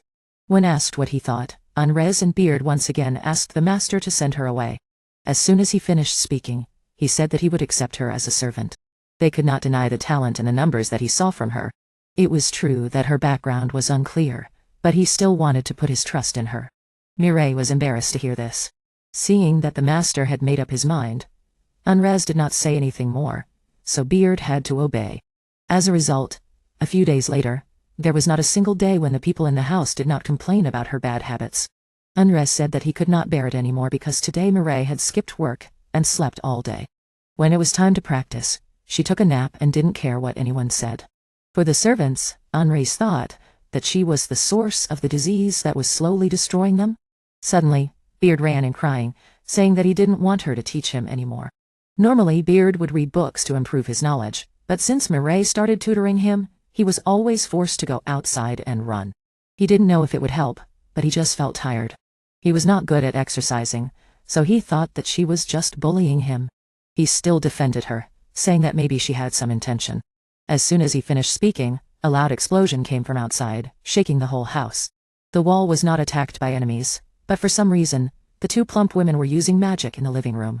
He was speechless because they had used too much magic without his permission. Bourei said that using magic like this was very refreshing, and apologized in a gentle way to let it go. Fortunately, it was not an enemy attack, so he let it go, but the others in the house treated the newcomer as an enemy. Not only did she not work, but she also created more work for the maids.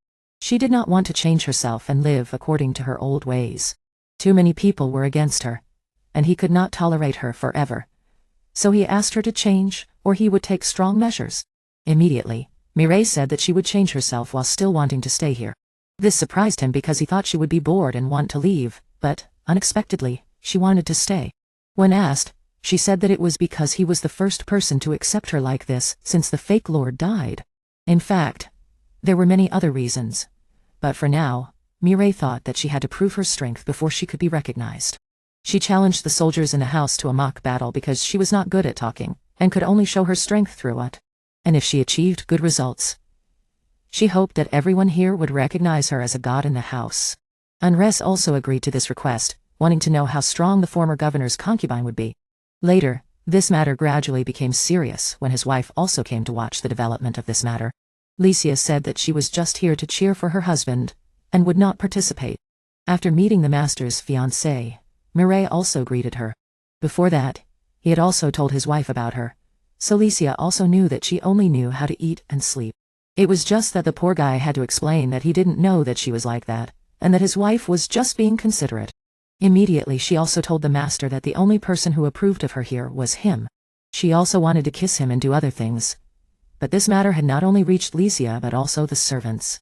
It was almost time for the competition, so his wife let it go, and let the game begin. The servants explained the rules to everyone.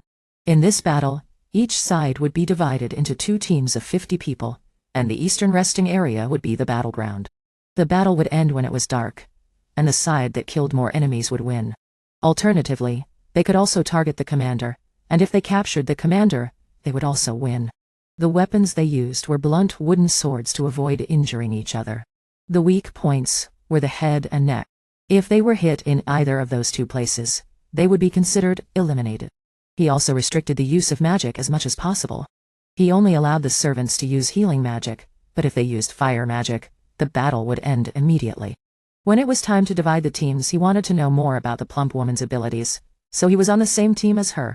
When he looked around, everyone wanted to be on the other side to support her. This was natural because everyone was dissatisfied with Mirka. In the end, they were pushed to the side of the new recruits, but this did not matter to the talented woman. As long as she had enough soldiers to use, she would find a way to win. Even the last 2 people could find a way to win.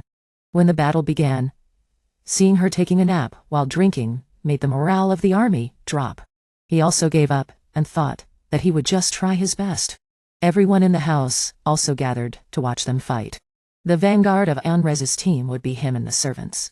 On paper, the strength of the 2 teams was too different, but he didn't care because his opponent was very confident. In fact, Beard didn't want to be on the same team as her because he was afraid that he would be bullied. With just the servants and Lysia, it was already too much. Now, with Bourei and the other 3 women, the future would be very bleak. The other side had no fighting spirit at all when Bourei kept holding a cup and drinking like that. He was also worried because his opponent had Riz. He had to admit that she was very strong, but he didn't understand why such a monster would accept to stay in this countryside. The servants were the same. They could easily defeat a team, so when asked how he had found them, he didn't say anything, and just said that he had invited them to work here like he had invited her. Their opponents had no chance of winning at all when they were all new recruits. They were also sad because she had said it so bluntly. She was right before, but she later insisted that under her leadership, they would definitely win. If the opponent is strong, I will use my brain to hunt for countermeasures, and the battle will not start until the critic is the first to open. Rao Sao also came up with reasonable tactics to win, because if they fought normally, they would definitely win. So Anris predicted that the other side would play a sneak attack or long-range attack. Therefore, they will directly attack the opponent's vanguard. The vanguard led by Anris will attack first. If Rao Sao's rear team is ambushed, I can also return to support. Everyone here has a great bond because they have experienced life and death battles together. So after today's battle, the people on this side are very confident that they can win. Li Zia observed from above, and found that the Liu family's moves were very cautious. Perhaps this is the way and everyone have always won in previous battles. Of course, all the traps they had set before had exploded, and Anris also ran over to see. Only to see a critic from the other side. He wanted to change the critic to this side, because he couldn't stand the personality of the strange woman. In return, I will provide them with all the intelligence of the critics on this side. He also readily agreed to let him tell Miri's plan. She had guessed that the people on this side would be divided into 2 armies. So I wanted to set fire to Anris and the others first, and then wait for the rescue team to arrive to besiege and attack the commander-in-chief on the other side, and then win. This plan is also reasonable, but they know that the young master will not allow the use of such a despicable trick in this kind of training battle. So everything it said was a lie. The other country immediately admitted it, saying that it was indeed a lie because Miri wanted to make the people on this side panic and not know where to go. Brother Anris asked again why he told the truth, and he said that he hated that strange woman who was so annoying. Even the dirty work was pushed for them to do. They were all human beings, but that strange woman lived very comfortably as if she were the master. The people on this side also sympathized, because they all felt the same way. I don't want anyone to serve the young master in such a rude way, so I want to rebel and stand on the side of the people, on this side to get rid of that strange woman. After discussing the real plan again, Brother Anres arrested the traitor again, because he thought it was also a trick. After confiscating the magic wand, they continued to find another smaller one in his body. Thinking about it again, I don't know if anything this guy said is true anymore.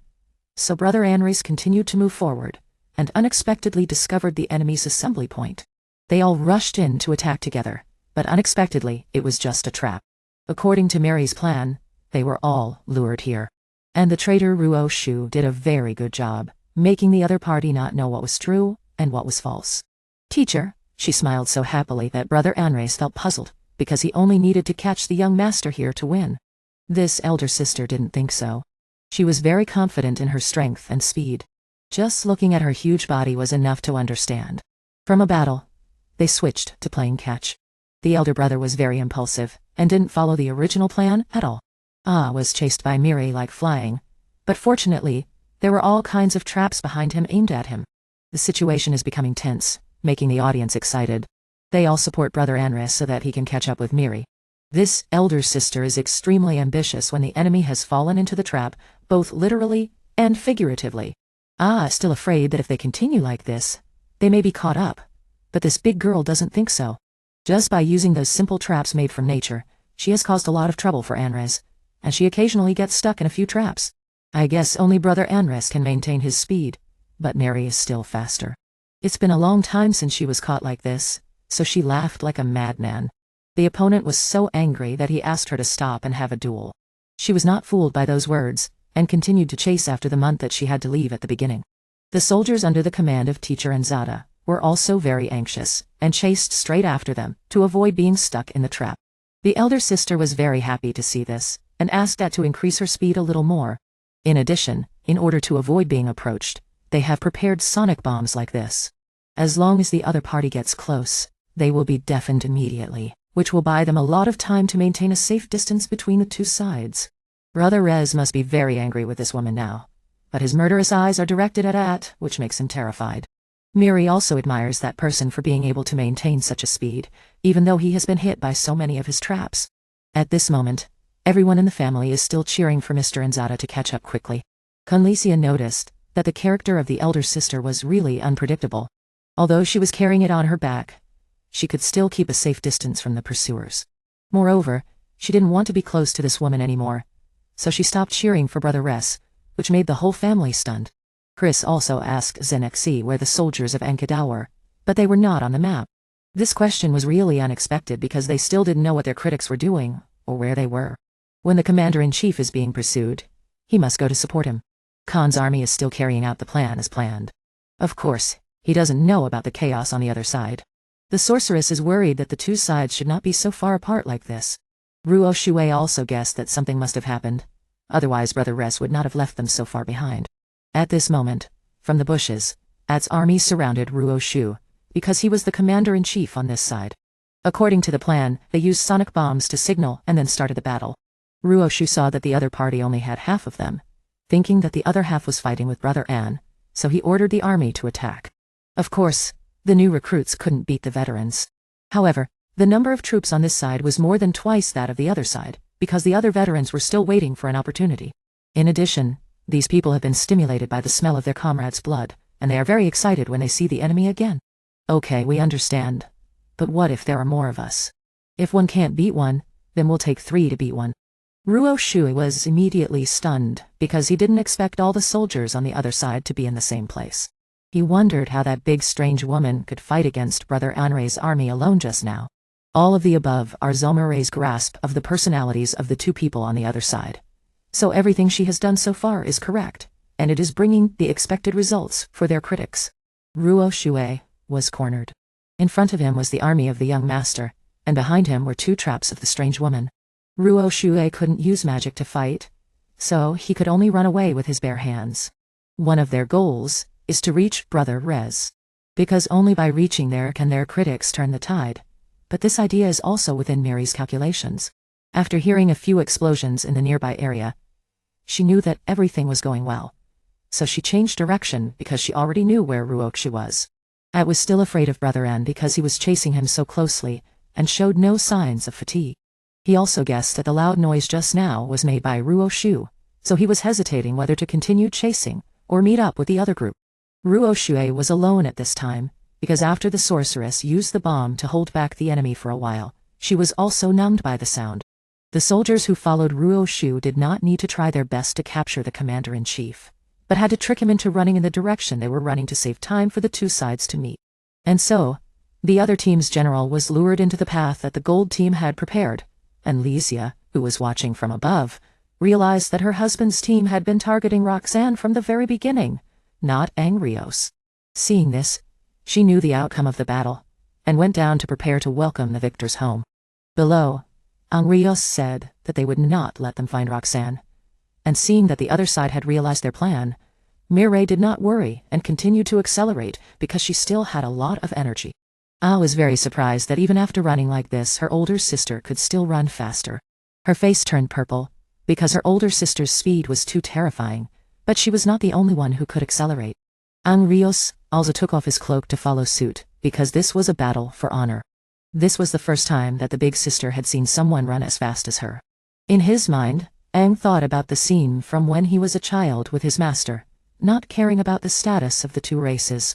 Ah had accepted someone like that, so he began to swing his sword with all his determination to reciprocate the feelings his master had for him. But today, that older sister had made him lose face, so he could not accept it, and so the race had become more intense than any battle. But at this moment, luck was still on Mirai's and Ah's side when they found the other side's general, and her face turned pale when she saw the star straight ahead. And at that last moment, the star also tried to change direction. But Angrios was slowed down a bit, and as a result, the gold team touched the other team's general before his sword could reach the person. At this point, Ah still could not believe that they had won despite their overwhelming strength, and the other side was ashamed to have been outdone by a newcomer. Because he had run such a long distance, anyone else would have collapsed, but Meyer had an admirable back, and it was no wonder that she was the favorite candidate of the governor of the province of Love. The star also apologized to Aang Rios because their side had done well, but the other side had done even better than they had expected. At the end of the day, did not tell the whole family the result, and the gold team members were overjoyed, while the new soldiers were sad. Waiting for the opponent to fight fairly was out of the question, so Aang Rios also reminded his team to understand. Their side was even stronger than the other side, so this loss was a lesson to avoid in the future. Mary's arrogant attitude was something they could accept, but she had led the new soldiers to victory in such an unrealistic way, and she wondered if anyone else could do it. At that moment, Aang Rios had to admit that this girl was better than everyone else because she was not as good as her, and she would have to learn more from that dream girl. She was only recognized by the other side as a capable person, and the star also understood why she had only asked her to run, so she said that she would try her best to follow her instructions. Probably only Sekirot did not feel sad because he had been able to fight with all his might. Saw that Mirai like this would make everyone angry with her words, but fortunately, this time she seriously said that the other side was also very good. First was Rios, who was able to get so close to her, and the star was also very clever, when at the last minute, it almost made the gold team lose. The most special one was who was able to make such talented people obey him. This was also the case for her, because she would dedicate her talent to her master, and she also asked what he was planning, when so many people had come here. Coughed, and explained that at first, he only intended to recruit people to protect the territory and prove his strength. But now, after losing, he wanted to build a territory where children and the elderly could play. To create a place where there was no war according to his plan, he had to wait until he became the emperor of this country. Setting such a goal for himself and waiting to become king made everyone in the house freeze, but in general setting a goal like that was fine, and they would gradually move towards it. It was like what old Ray had said when he was 3 years old. He said that his son would wait to become a great man like the emperor of the lower world. Immediately after that, the whole family had a party to celebrate the victory, because everyone had done very well. After removing the doubts and setting a new goal for the master, they had nothing more to complain about Ah's plan. She could drink beer comfortably like this, and was also happy to be praised by the new soldiers for her maturity. She said that she had nothing to teach them, because when she went to the sword training ground, she saw that Rez had already done a very good job of training everyone, and it was so perfect that she had nothing left to do. That was why everyone saw her eating and sleeping all the time, because there was nothing to do. Moreover, she found that these children were a little stronger than the soldiers in other places, and they would become stronger if they just trained like they always did. The star looked sad because at first he thought that running was unnecessary for someone like him, and if he could run faster, the outcome of the battle might have been different. So in a battle, it was not only necessary to use one's head, but also one's legs. As he saw it, he realized this because if the star had died on the battlefield, they would have died even more. A military advisor was such an important position that they had to do everything they could to keep their lives as long as possible. To survive, one could not use one's head, but had to use one's legs to run. And just as he was regaining some confidence, he was almost knocked out by Sekirot's 2 huge balls. She was just big, but as for the mage girl, tomorrow she would train the star by shooting spells at his back, so that he could try his best to run. Lia also apologized for being rude to her at first, because of a misunderstanding, and indeed, she was very strong and talented.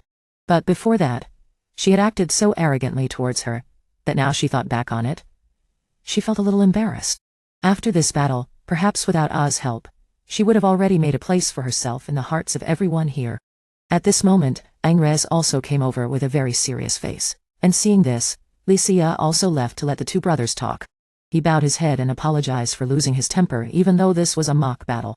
But he had promised that he would never lose his temper, so he had to apologize for betraying his master's trust. But he said that it was okay, but his older brother still could not accept it. He was also very embarrassed to think that before the battle he would become his right-hand man, but today he had lost his temper, so he felt very ashamed. He was still as gentle as ever, saying that this would not change the trust he had in him. So he hoped that his older brother would try his best on the road ahead, and Mira's talent was something they should learn from, and also asked about what she had said to him, and what his older brother thought. He knew that becoming an emperor was an impossible dream, but now he was not surprised by this. If it was his master, he would definitely be able to sit in that position in the future. He would find more talented people to help him. For example, to create a world where there was really no war. If he wanted to become king, he wondered if everyone would follow him to the end. Anrez just smiled and said that he would follow his master to the ends of the earth, opening up a new path for his master to confidently take the next step. The next day, Lysia's wife had to return, and before she returned, she heard everyone calling Mira to wake up and practice because she was still sleeping very soundly. Anrez was practicing swordsmanship with everyone, while Sekiro was being chased by like a dog, and if she did not run, she would be sold by the woman behind her. In the afternoon, received a letter from the nobleman calling them to come, and he told the 4 most talented people in the family to prepare to go there, or the battle with the other side was just around the corner. I also hope that Mira will lend them her wisdom so that they can win. But I hear that the coachman's leadership skills are also needed. Salat had never been allowed to go out before, so this time she was very excited, and immediately after that, she and the members of the family set off for a brighter future. According to the words of the 10th, the group of had started on their way to the important meeting, preparing to participate in the upcoming battle. The 2 sisters, by the way, looked up at the carriage from below, and admired the beautiful scenery in the new land, which had become more beautiful since Mira and the team had joined them. Perhaps because they were both girls, they were closer in age than the others, and the young master even invited them to sit up with him for the ride. Because the military academy was already there, they didn't think it would be a good idea. But they were reassured when they heard that it didn't matter. Just then, they saw the sea, and the whole group got out of the carriage to look at it. Salat had never seen the sea before and was curious, and when she saw that it was all water, she tried to drink it and found it very salty. Unlike this naive young lady, Mira had been to many places and seen many things, from fire to ice, and she had gone to see it all. Hearing this, the other girl was jealous, and she promised her sister that after the war she would take her everywhere. Hearing this, Salat was much happier and looked forward to it very much. Mira is really good at coaxing others and the others don't understand why, because it's all true. Sal was also happy to have so many people around her, but suddenly, the other woman used magic to shoot a burst of energy, which scared the whole group. When asked, she said that she just wanted to shoot something for fun. As a result, the nearby villagers ran away as if they were being chased, and somehow they ran straight to the place where the strategy meeting was being held. Here, all the people were high-ranking nobles, so when they learned that they were nobles from the countryside, they showed contempt. If you had met Lord Lumera and Mr. Manus, it would have been a little better. As soon as Lord Kuran arrived, he came over to greet them, and many of the others already knew how to use them.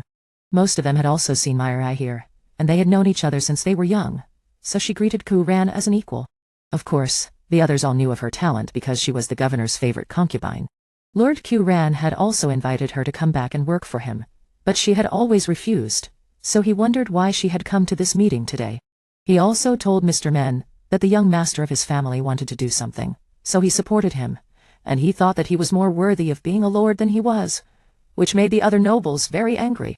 They thought it was treason, but Kuran didn't care. This was Mari's true character, and he wasn't afraid of anyone.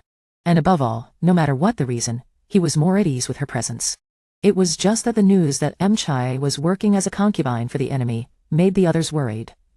She was a spy, but Lord Kuran said it was okay because he trusted her. He had been looking for someone to help him for a long time, and Mirai's arrival was no coincidence. He also forbade any disrespect towards her group, and the words of this leader were very popular, so everyone listened happily. The military academy was also started at this time, and they already had about 110,000 troops, while the enemy had more than 200,000, but that was not a problem. The most important thing was which side had the stronger fighting power, plus the fact that the commercial city of Sampla on this side had its own financial resources. So everything that was needed could be solved. Even if the war lasted for a few years, it wouldn't be a problem.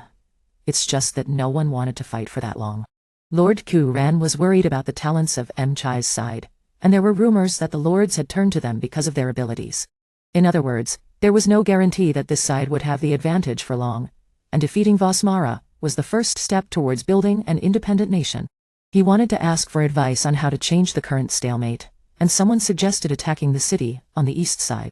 It was one of the 3 largest cities, and if it could be captured, there would certainly be less defensive power there. He wanted to show the power of his side, and make the people on the other side surrender, and at the same time, make the nobles who had been attracted to the enemy side return. It was called the first advance and then the second, and many people supported it, but its group didn't. Everyone was silent, which showed that this was not a good idea, and when it was his turn to speak, he said it straight out. If you had just followed the plan and done everything you could, which noble would have tolerated being called a coward? Lord Kuran still wanted to hear her advice, and she insisted that if they did this, they would definitely suffer. AI. No matter how good the quality of the troops or the financial resources, it wouldn't make any difference if they didn't have a good commander. She understood that Vasmara was a cowardly perfectionist who would not act unless he had a 100% chance of winning. That's why they hadn't made any major moves up to now, just waiting for the opportunity to see which side would make a mistake, and then launch a full-scale attack. I'll Shri Wadai. Marirai thought the reason they hadn't been beaten badly yet was because of luck, and when they heard this, everyone gasped in surprise. It was true that they had enough troops to attack the other side, but who would protect this city when the troops went there? If Semplum was captured, it would be over, and if she had the opportunity, she would send troops to attack here. By the time the frontline troops returned from capturing the city, they would have lost both the city and the troops. No wonder the nobles were turning to the other side, because this side was full of idiots and fools. Lord Kuran was very impressed by her opinion. When asked if she had any suggestions, she just wanted to leave the stage to do so, because he was just as good as her, and had already come up with a complete plan. The others went from one surprise to another, when they heard that a young boy was going to be their strategist, and he confidently introduced this friend of his as very capable. Just as she had said, he thought that attacking the other side would cause Semplab to be attacked in return. Therefore, if they wanted to defend, they had to make sure that the other side lost the opportunity to attack, and he thought that if they sent troops from Agikantak, they would create a pincer movement. The most important thing now was to get the province of Paraglo to join them. Hearing this, Lord Turan was overjoyed, and could see the vision that Dusao was talking about. But how to buy that love was the problem. The boy continued to suggest buying the emperor of that region, because Paraglo had always been loyal to the emperor there. So if they could get that person to join them, they would succeed, and although they had lost their power, they were not short of money. When asked how to buy them, Onrez said that the two people who had just become emperors were only 17 years old, so all the power was in the hands of the city officials. For those people, buying them with money was very easy, and this side had a lot of capital, so this was a plan that would not require bloodshed but would be very effective. Hearing this, the leader also agreed with this plan, and at the same time asked Et's group to do it, because they were the ones who had come up with it, and he was also very excited, but he couldn't refuse. As for the money, he said that he would give them as much as they needed, so there was no need to worry. Mr. Lung Mere also received a lot of support in this matter. After the work was done, the whole family went home and praised Dusao for being so good, and if he succeeded, the other gods would have to look at him with new eyes and accept him as their master. Salat wondered if the emperor would be able to help with the negotiations, but Ainrise was very good, so it thought of asking him, but he refused. He said that Dido was a place where races were discriminated against, and it would be better for him not to come forward and negotiate. Mary was the same, not good at this kind of thing, and the only one who was suitable was his wife, Licia. As a result, the two brothers went to her house the next day to find her, and her father came out to greet them and asked about the meeting. He also let him exchange letters with her, but Licia said that her father was a little jealous that he wasn't invited to the wedding. Brother Rees was also warmly welcomed because his sister respected him very much. He didn't think too much about his background because he was treated equally regardless of his race. As soon as she finished eating, the girl dragged her lover to go sightseeing, saying that she had wanted to show him this scenery for a long time. She had to become the lady of the house in the future, so she had started to get acquainted with the people early on, with her superb eloquence and her ability to see the emotions of others. Licia was the key factor in the success of their plan. As she approached the wedding, she didn't dare to do anything. The two of them then went to a small flower garden that they had planted themselves. Licia had created a garden like this with the seeds that he had provided. After explaining the situation to his wife, she agreed to negotiate with the emperor. It would take a while because she would have to go out. On the contrary, the girl wanted to make a request. She wanted to ask for his hand in marriage after the war was over. The relatives were stunned for a moment, because they hadn't thought about it yet. Both families had agreed, but in terms of age, they were still very young. Licia said that she had been conquered by him from the moment she met him. Her dream was to create a peaceful world with her husband. Realizing the sincerity, he agreed to marry her now, and not wait until after the war. Both of them had feelings for each other. When he proposed to her, Licia was overjoyed. The war didn't know when it would end, so this move of his was quite clever. She was very happy, and promised to become a wonderful wife by his side, fighting for their dreams with the others. The two of them walked towards the church, got married, and then went back to the palace to inform his father of the marriage. He was also shocked, because he had gotten married so quickly. Brother Rise also felt a little abrupt, because he knew Moray's character, and knew that she would definitely make a fool of herself. Looking at them, they actually loved the young master very much. Lysia said that no matter what her father said, she would still love her husband. It seemed like he had agreed and held a few more celebratory banquets. The next day, everyone guessed that Lysia had returned, and went to see Famo to get information. He had already told them everything they needed to know. The power in the hands of the current emperor was currently being controlled by General Sakima, who was the youngest but also the most greedy. He had made policies that benefited himself. Lysia knew that she would have to buy off those people, but Famo reminded her to be careful, because the other party was quite difficult to deal with. At the wedding, everyone gathered to discuss the plan for the last time. First, they would board the ship that His Majesty had prepared to go to the destination. When they arrived, they would ask General Sakima to act as a mediator with the Paradiler province. Then, they would let Lysia's wife negotiate to get them on their side. With her political ability, he thought it would be fine. Mary wasn't sure because she was still a child. In fact, she knew it too, so she had asked Sir Lumeray to go with her. Had asked what he was going to do. He said that he wanted him to stand by his side. As she had said, it would be difficult for a child to gain trust when meeting people. If Sir Lumeray went with her, it would be better because he was close to Sir Corin. So their words would be more persuasive. At this point, Miri understood why Lysia had let her master marry her. Speaking of this, His Majesty absolutely did not approve of this marriage. Lysia said that there was a war going on, so how could there be time to hold a wedding ceremony? The girl was very good at talking, and used her charm to persuade him. She wanted him to teach her more magic, which made her happy, so he agreed. At this point, he asked him if he could go with him as his escort. His Majesty's combat ability was the highest, but he had never been to sea before, so this time he could do two things at once, which made the girl very happy. However, on the way, she slept all the way, and even snored. He didn't know if it was okay to be an escort like this. Lysia knew that this trip was quite boring, so she let His Majesty sleep like this. Suddenly, at this time, only Famo came on horseback to report the situation. It would be tiring for it to go to the other side without knowing anything. She said that the enemy on the other side, Vazmak, had joined hands with the Sith. She would contact them when she had more information, so there was no need to worry. However, he was still worried because the other side's forces were growing stronger every day. If they were attacked from both sides, the Mixen province would not be able to resist, and would be occupied by the enemy army. In her heart, Lysia said that if they could win over the Paradilgo province, then it would be a 50-50 chance. They thought that the Sith had joined hands with Vazmak, so they could attack at night, which would give them a lot of advantages.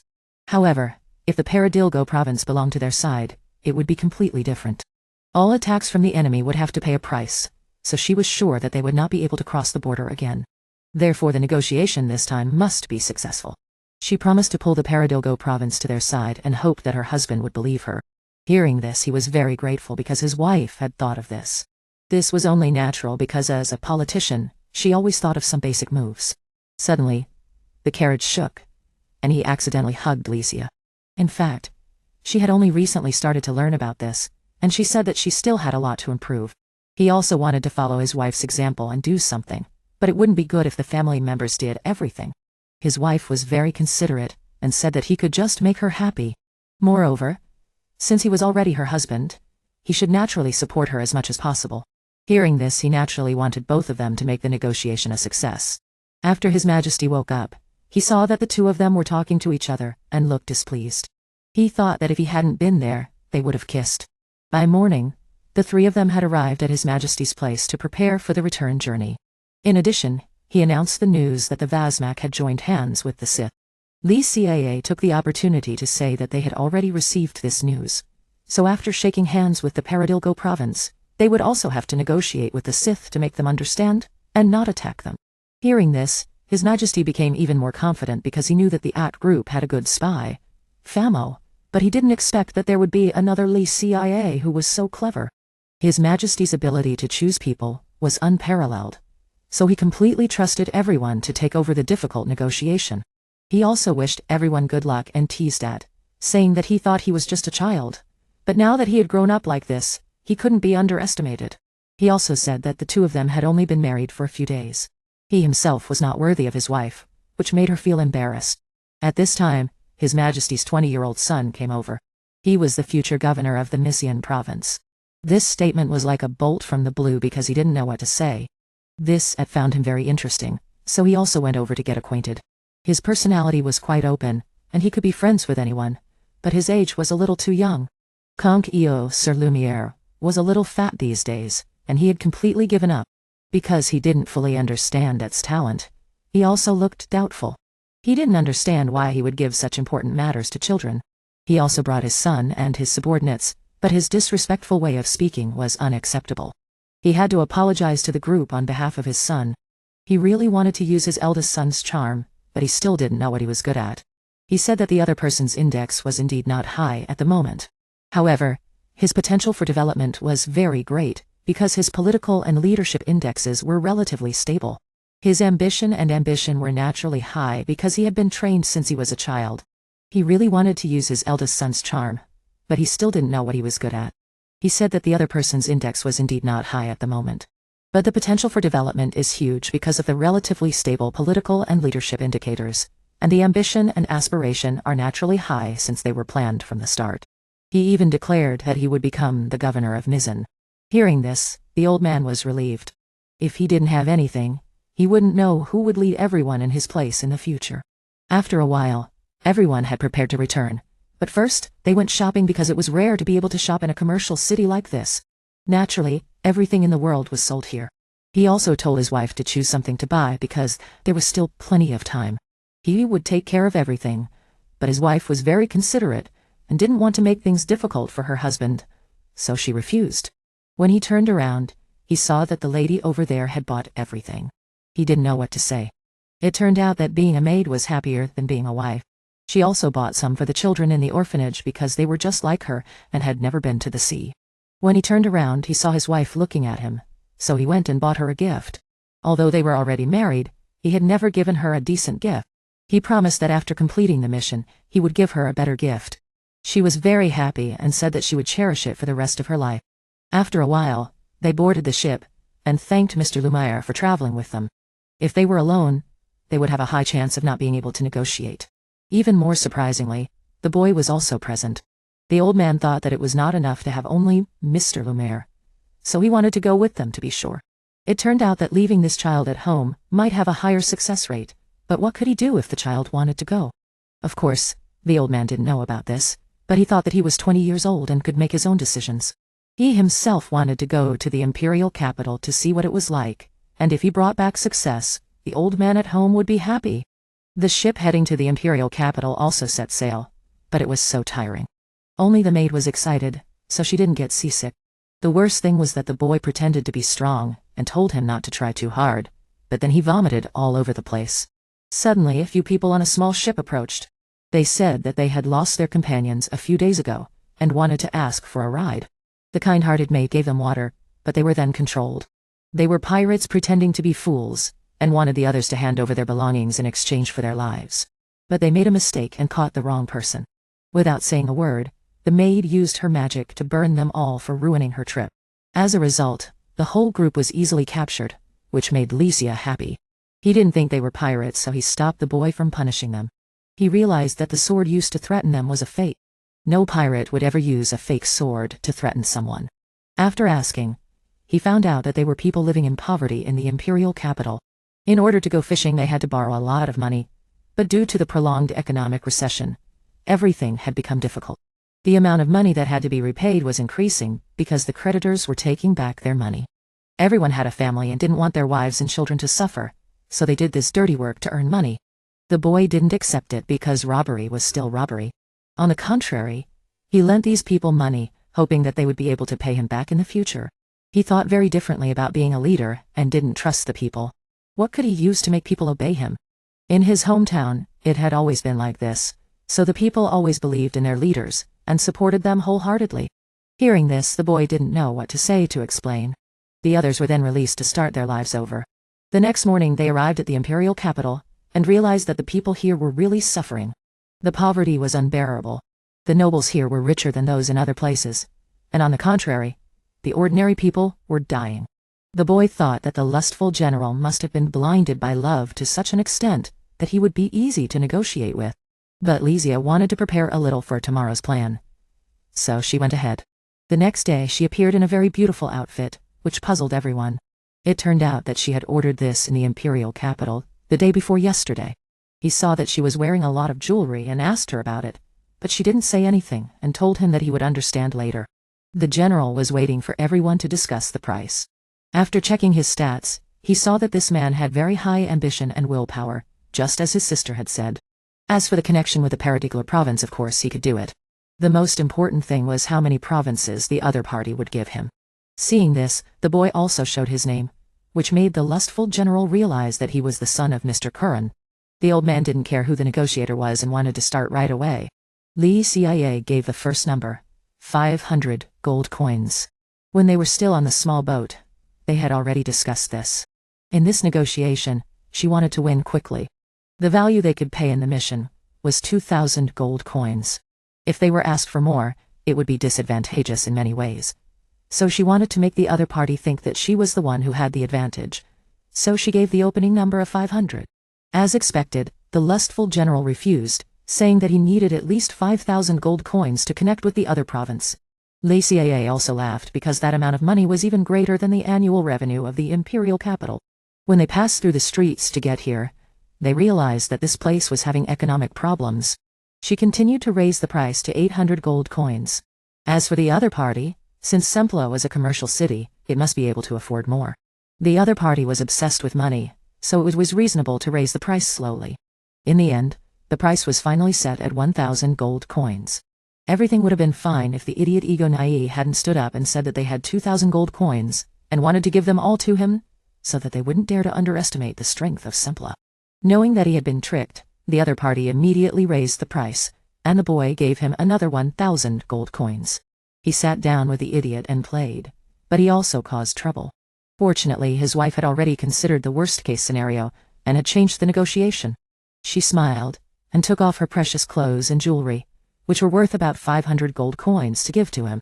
Adding that to the 2,000 gold coins, even the general had to accept and cooperate with the Paradiglor province. He reminded the idiot to be careful not to harm himself. That night, he celebrated with everyone after the first success. Although there were some accidents, it was generally fine. Lia said that everything was going according to plan, which surprised everyone. It turned out that from the very beginning, she had set the goal of establishing a cooperative relationship as soon as possible, not reducing the number of provinces. She mentioned that the idiot had revealed the actual budget, which made her plan even smoother. According to the information from her position, she had guessed what kind of personality the general had. From there, she made a reasonable offer, and the idiot had created an opportunity for Lysia to bribe him at the most appropriate time. In this way, the other party would feel their sincerity and give it their all. It was unbelievable that she had prepared that precious outfit for this purpose. She had also taken advantage of her teammate's mistake to satisfy the other party. After the negotiation, the idiot didn't understand anything, but he was happy that the mission was successful. Probably only the general was unhappy, so he left. Mr. Lung Mary also went to explain to the shallow idiot. When he got outside, he said that he couldn't believe those two. He was born and raised in Mitsun, and was always proud of it. It was true that the negotiation had been successful, but it was a lie, so he didn't recognize it. He wondered if people like that were really loyal to Mitsun. Mr. Lung Mary immediately defended his master. Since he had been in power since birth, he must have never lied or flattered anyone, while he and his wife had a very low status. Xuan was a small lord, but they still tried their best to think of ways to protect the people, even if it meant lying or doing worse things, but if they achieved their goals, they would still do it. Protecting the people first meant that the people were warm and comfortable, but on the contrary, giving up face and bringing love was not too good, was it? Hearing this, he seemed to understand something, and immediately ran away, making me see it. It was just that the person was too upright, and had just entered the world, so he was like that. As long as he went through incidents like today, he would mature immediately. A week later, everything was going very smoothly, and the envoy of Paradiglo had also arrived in the imperial capital to negotiate with the people on their side.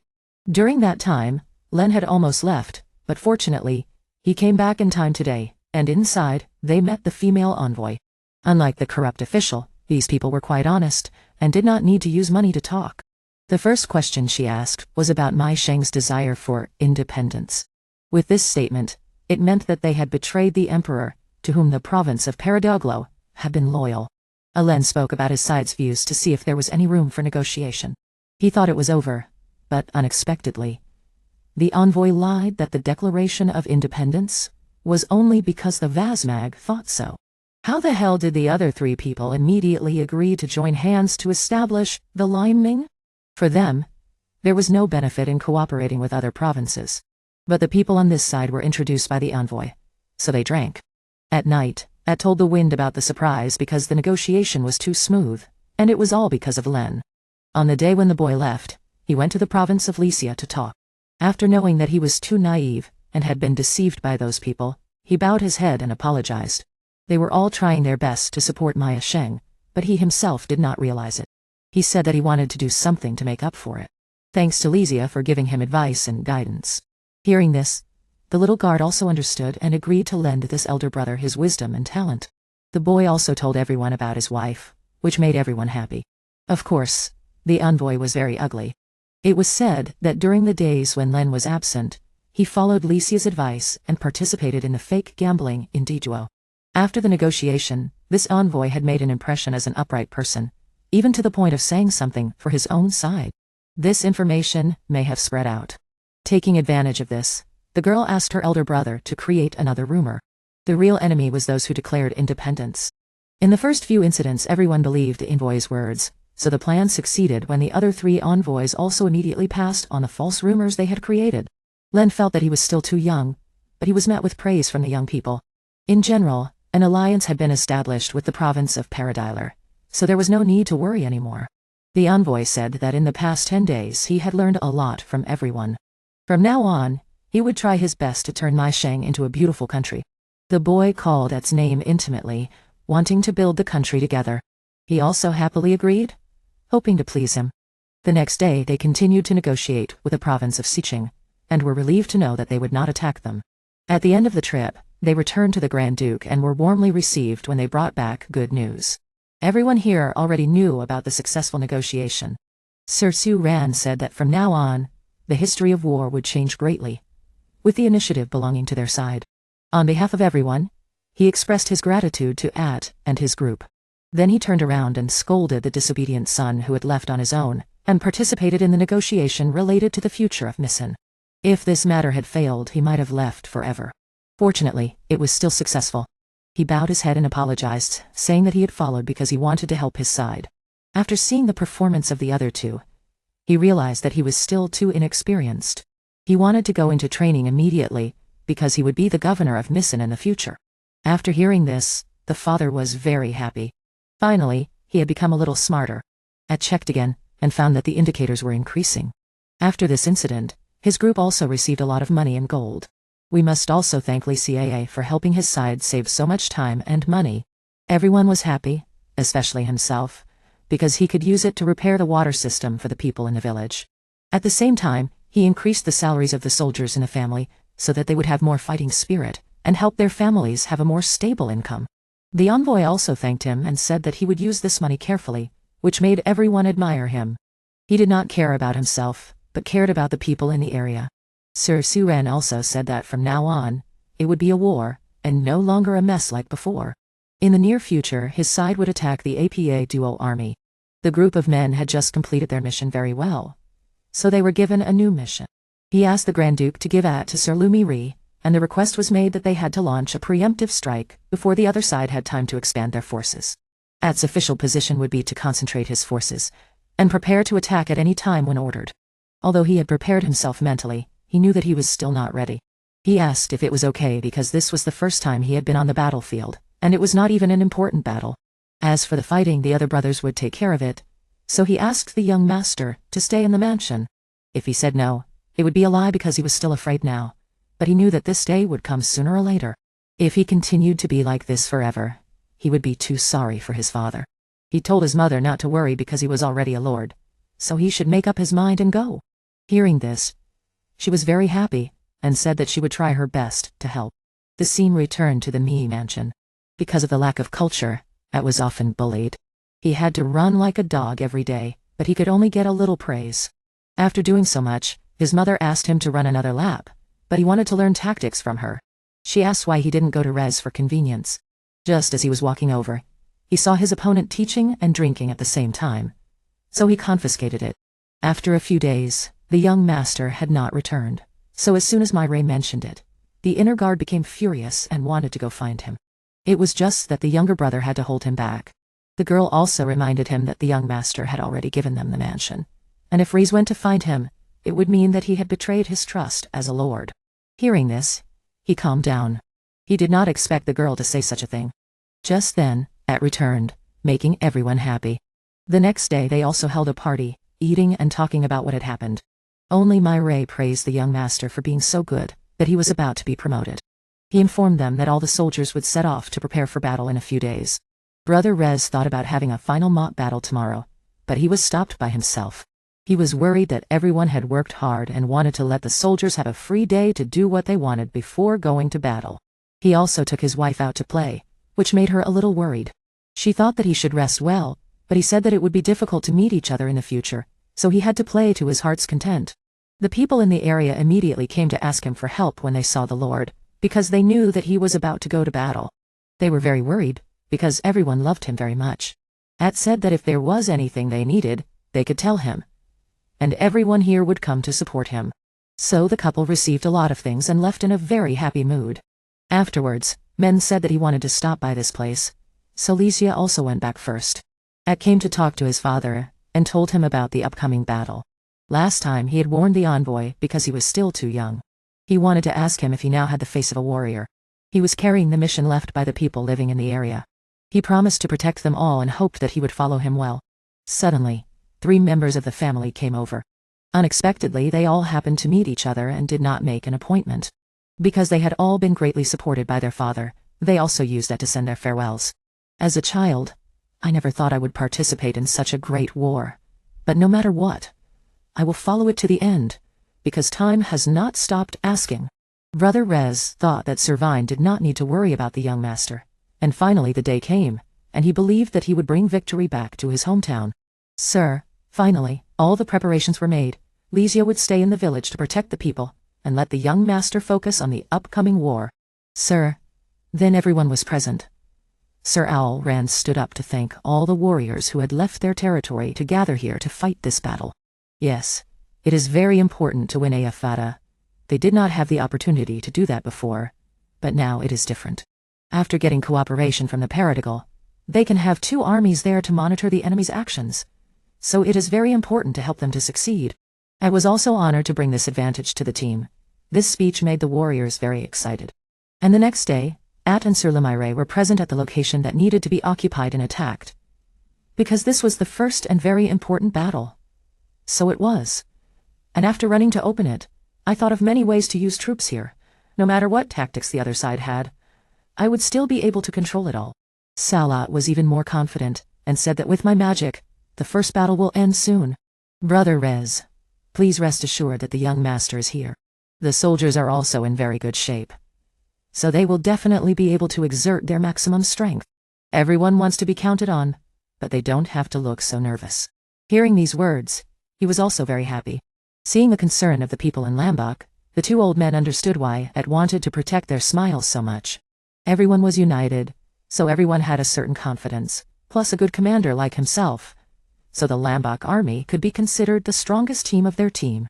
Everyone obeyed Sir Alran's order to draw their swords and rush forward, but unexpectedly, the enemies surrendered, which made them lose their direction. So that's it. This battle is not counted. So it will have to wait a few more days to feel what war is like. When I asked Sir Alran, I learned that the defenders saw that our army was too large, so they surrendered directly to save their energy. Their ultimate goal is to attack directly, and there will be no so-called great battle along the way, so it is also indifferent. In this way, but also should not let go to lose vigilance. The story of the arrival of the city of Chi Thuk. The opponent at this time has the appearance of Thomas, the right-hand man of Sir Vasmar. He knew that this place was about to be attacked, and wanted to make it difficult for the team to capture it. The prefect of Samu also expressed his gratitude. It is said that Sir Vasmark never fought a battle that he could not win, so this time they must succeed. If they lose, they must make the enemy win in pain. He confidently told the prefect not to worry about anything, and he would take care of everything. Seeing her father bowing his head like this, his daughter felt uncomfortable. As a leader, he should not have such a bad face. Selena is a 3-year-old mage who wants to stand up and protect this place at all costs. The old man thought that this battle was too big for a prefect like him, so he would listen to Thomas and help him save more important points. The daughter was born to defend this place and not let the enemy occupy this area. Back to the meeting of our team. Sir Owl Ran wanted to minimize the losses in the first battles. Ask if anyone has any tricks to win quickly without spending too much money. Hearing this, I also suggested that I show the tactics I have studied. In Samu County, there are 3 cannons surrounding the castle in the center. According to the situation, there will be about 1,000 troops in each place. Therefore, our army will also be divided into 3 groups, each with 4,000 soldiers attacking at the same time. With this formation, the cannons will definitely be quickly subdued. If the other 3 points are captured, Samu County will surrender. Hearing this, the commander-in-chief also finalized the plan, and said that he would return to the castle to fight, and wait for the good news to come back, and then let the army attack in full force. A.P. Vang Hailumi Rei was sent to capture the most important defensive cannon of the enemy. Everyone was determined to win in a short time, so as not to let the plan go wrong. The next day they arrived at the cannon, and realized that its geographical location was higher than other places. Whether or not this place could be captured would greatly affect the final result. Men asked Sister Miri and Zazel if they had any ideas. The younger sister thought that, at first, she would just let the scouts go up to the top of the cannon to observe. If they knew the enemy's defensive formation, the attack would be more effective. The old lady just listened to this, and reminded many local people that they always followed the books. How to use troops is the job of military advisors like them, but that's just a third-rate military advisor. A truly talented person will put his brain in the position of the enemy. That is, the opponent has calculated that the team will attack and send someone to investigate. So what you see and hear may not be true. And besides, no matter what formation the other side uses, with a force of more than 3,000, it will still belong to it. The most important thing is to win quickly and lose nothing. The younger brother also put himself in the enemy's mind. It is believed that they will not let 1,000 people defend inside, no matter what. They will lose. Instead, they will deceive the team and attack from both sides to create a surprise. This new lesson from Bourei was also recorded for future use. The team was very happy to see the development of Du Iasiodo Andria. At this time, in the cannon, Selena had received the news that the enemy was approaching, and immediately she proceeded with the plan as predicted by Sister Mireille. What they didn't expect was that this little girl's enchantment could cover the entire city with the support of other mages. If the other side is determined, she will have the same strong will. Outside, after witnessing the huge enchantment, Men's group understood that the team also had talents. What they are doing now is to let the team use magic to destroy it. Many bottles of mana were brought to supply her. The mage team was also ready to listen to the order from the Delumere, attacked at the same time, which created a big explosion but did not penetrate the opponent's defensive tornado. The magic of the team has just been successfully released to destroy the enchantment, making the whole group fascinated, and catching it by creating another enchantment. Mireille saw that the opponent wanted to cast magic on the other friend and was also excited. At was a little worried and asked if there was any way to break through. She just smiled and said that the young master looked down on herself a little bit. Although this would take a little time, the team was sure that she would win. Just keep going until the enchantment can't recover in time. And besides, this is the young master's first battle, so how can he belong to it? Hearing this, everyone was in high spirits, and immediately Lou Mireille asked someone to prepare water to supply the mage team. Inside, Selena still believed that she would be able to resist. It is true that if they fought head-on, they would have no chance against the 3-year-old mage on the other side. But this is my home, so I don't have to worry about spending money. If it is destroyed, I will recover, as if nothing happened. Let's see which side is better. As expected at this time, the scout team at the foot of the mountain reported that 1,000 enemies were attacking, so there was only a mage team inside the city. The entire army was thought to be outside, so everyone followed their plan. Sir Long Meiret ordered 2,000 troops to fight in a silver battle to ensure an overwhelming victory, but at this time, there was another news that the enemy's main force was behind. There were more than 10,000 soldiers and they were heading towards this place. Hearing this, everyone was very anxious because they had to mobilize all the forces inside to protect the cannon. Mireille understood that the person who came up with this reckless tactic must be his younger brother. At was worried and asked what to do next, And then Sao saw that if he slowed down, he would be caught in the enemy's plan. With the reinforcements, they could besiege the city with 10,000 troops, but that would ruin the original plan. The best course of action would be to capture the other fortress and wait for reinforcements from their acquaintance. The risk was great, but so was the reward, as they would not only capture the entire area but also eliminate an entire enemy army. Sir Lungmere asked the mages how long it would take to break through the barrier, and was told that it would take at least half a day. Logically, the best choice would be to retreat and preserve their strength. However, he had great faith in the sorceress and confidently stated that they would succeed. After all, they had the support of the Reis and the Ire, so they couldn't afford to retreat at the first sign of trouble. He placed his trust in the 3 capable members of his household, and asked the Reis if they could hold off the enemy forces for half a day, to which they replied in the affirmative. If necessary, they would even sacrifice themselves. The sorceress also stated that she didn't need half a day, and that she would lead them to victory. Sir Lungmere's soldiers objected, but seeing their determination, he gave them command. It was worth mentioning that if they retreated, they would not only waste time but also have to start over from scratch. During that time, the enemy would have ample time to send reinforcements, rendering their efforts futile. However, if they succeeded in capturing the fortress now, it would be a significant victory. The Maire found the enemy's mistake amusing, pointing out that they had underestimated the Lambok army. Moments later, the soldiers sent to attack Vasmak's pincer movement were surprised to find that the enemy was not only unafraid but also counterattacking, despite knowing that they had over 10,000 troops. The gates of Lambok Castle also opened, and the cavalry began to follow the plan. About an hour earlier, the Reis had met with their allies to discuss the plan to hold off the enemy. The roads on both sides were narrow, so they only had to engage the soldiers in front, leaving the rear alone. To avoid being overwhelmed, they needed their allies to support them on both flanks with a pincer attack, while they and their comrades would take care of the rest. By this time, the sorceress was starting to feel exhausted. Using magic continuously for hours had taken its toll, and her comrades were starting to fall around her, while the enemy's defenses remained strong. At this point, the only way to succeed was to break through the barrier in one go, and destroy all the mana stones that were preventing them from recovering. To do that, they needed a powerful attack. Inside Selena Castle, they had also guessed that the enemy was about to collapse, while they still had plenty of strength, so they increased the barrier to its maximum level to break the mage's spirits. However, the sorceress asked everyone to give her all their remaining mana. She had one final spell, but it would put her body in danger.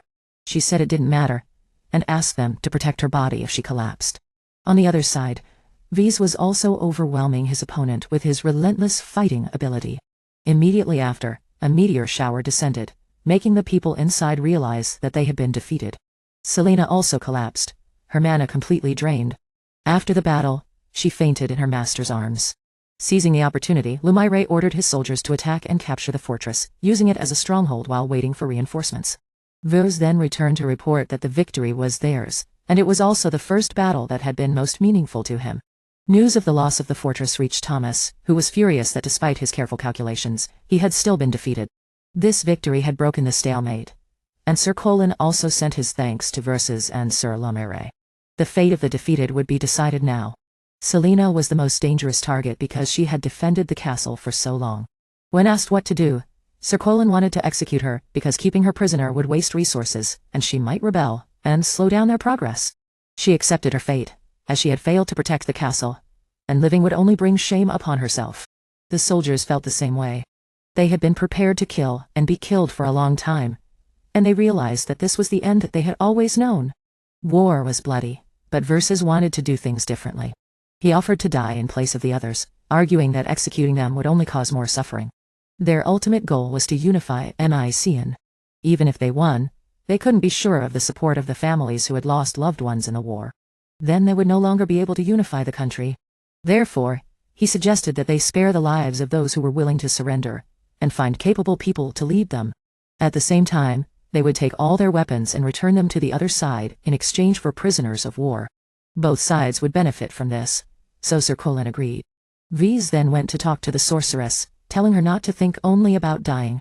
If there were still civilians under her command, a future lord like Selena couldn't just give up her responsibilities like that. She had a duty to return the soldiers to the castle. Now they might be enemies, but once the country was unified, they would all be countrymen. Hearing these words, Selena understood but still wanted to die with honor, rather than live in shame. At this moment, Sacklot went out to meet his formidable opponent. She saw that the protective circle was indeed very strong. But in the end, she was still the stronger one.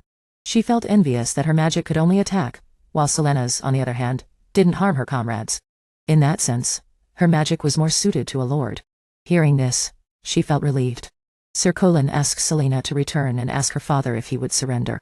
He would wait until morning for an answer. Meanwhile, Rietz also praised his master for doing a great job today. He was a little tired from having to heal the soldiers on the other side, but he would continue to support their army. Versus was quite surprised when he saw that Fei Mo was back. As usual, he brought good news. First, Samu Castle was about to be attacked tomorrow. It was said to be heavily fortified, and the walls were almost impossible to break. It was likely that the enemy would defend from within. So they needed to find another way. Their commander was Thomas, just as Miroy had said. Of all the enemy generals, he was the most dangerous. Hearing this, Verses also went to inform Sir Coilan about it. There was something wrong with this situation. Selena and the soldiers had been released, which made the fake priest happy. She wanted him to punish her for not being able to withstand the torture. She felt that her father had changed a lot, and was no longer as strong as before. Sangsum's army had arrived in front of the castle. Just as Fei Mo had reported, the enemy was still defending from within. With no other choice, Sir Colin ordered a full-scale attack. Of course they had planned ahead, so they just charged in. The soldiers on the wall wondered how the hell someone had opened the gate and let them in. They ran to check and found that it was Fei Mo and his comrades. They recalled that last night, Zio had discovered all of Thomas's secret passages, and had told the res to infiltrate and open the gate from the inside. This was the perfect time to attack. All they had to do was blend in with the prisoners of war, who had been released. Since there were so many soldiers, it would be impossible to check everyone, so it was easy to get close. Inside, Selena still wanted to fight, but her father ordered her to surrender. This shocked Selena because he used to be a brave warrior. He had become a lord because of his military achievements.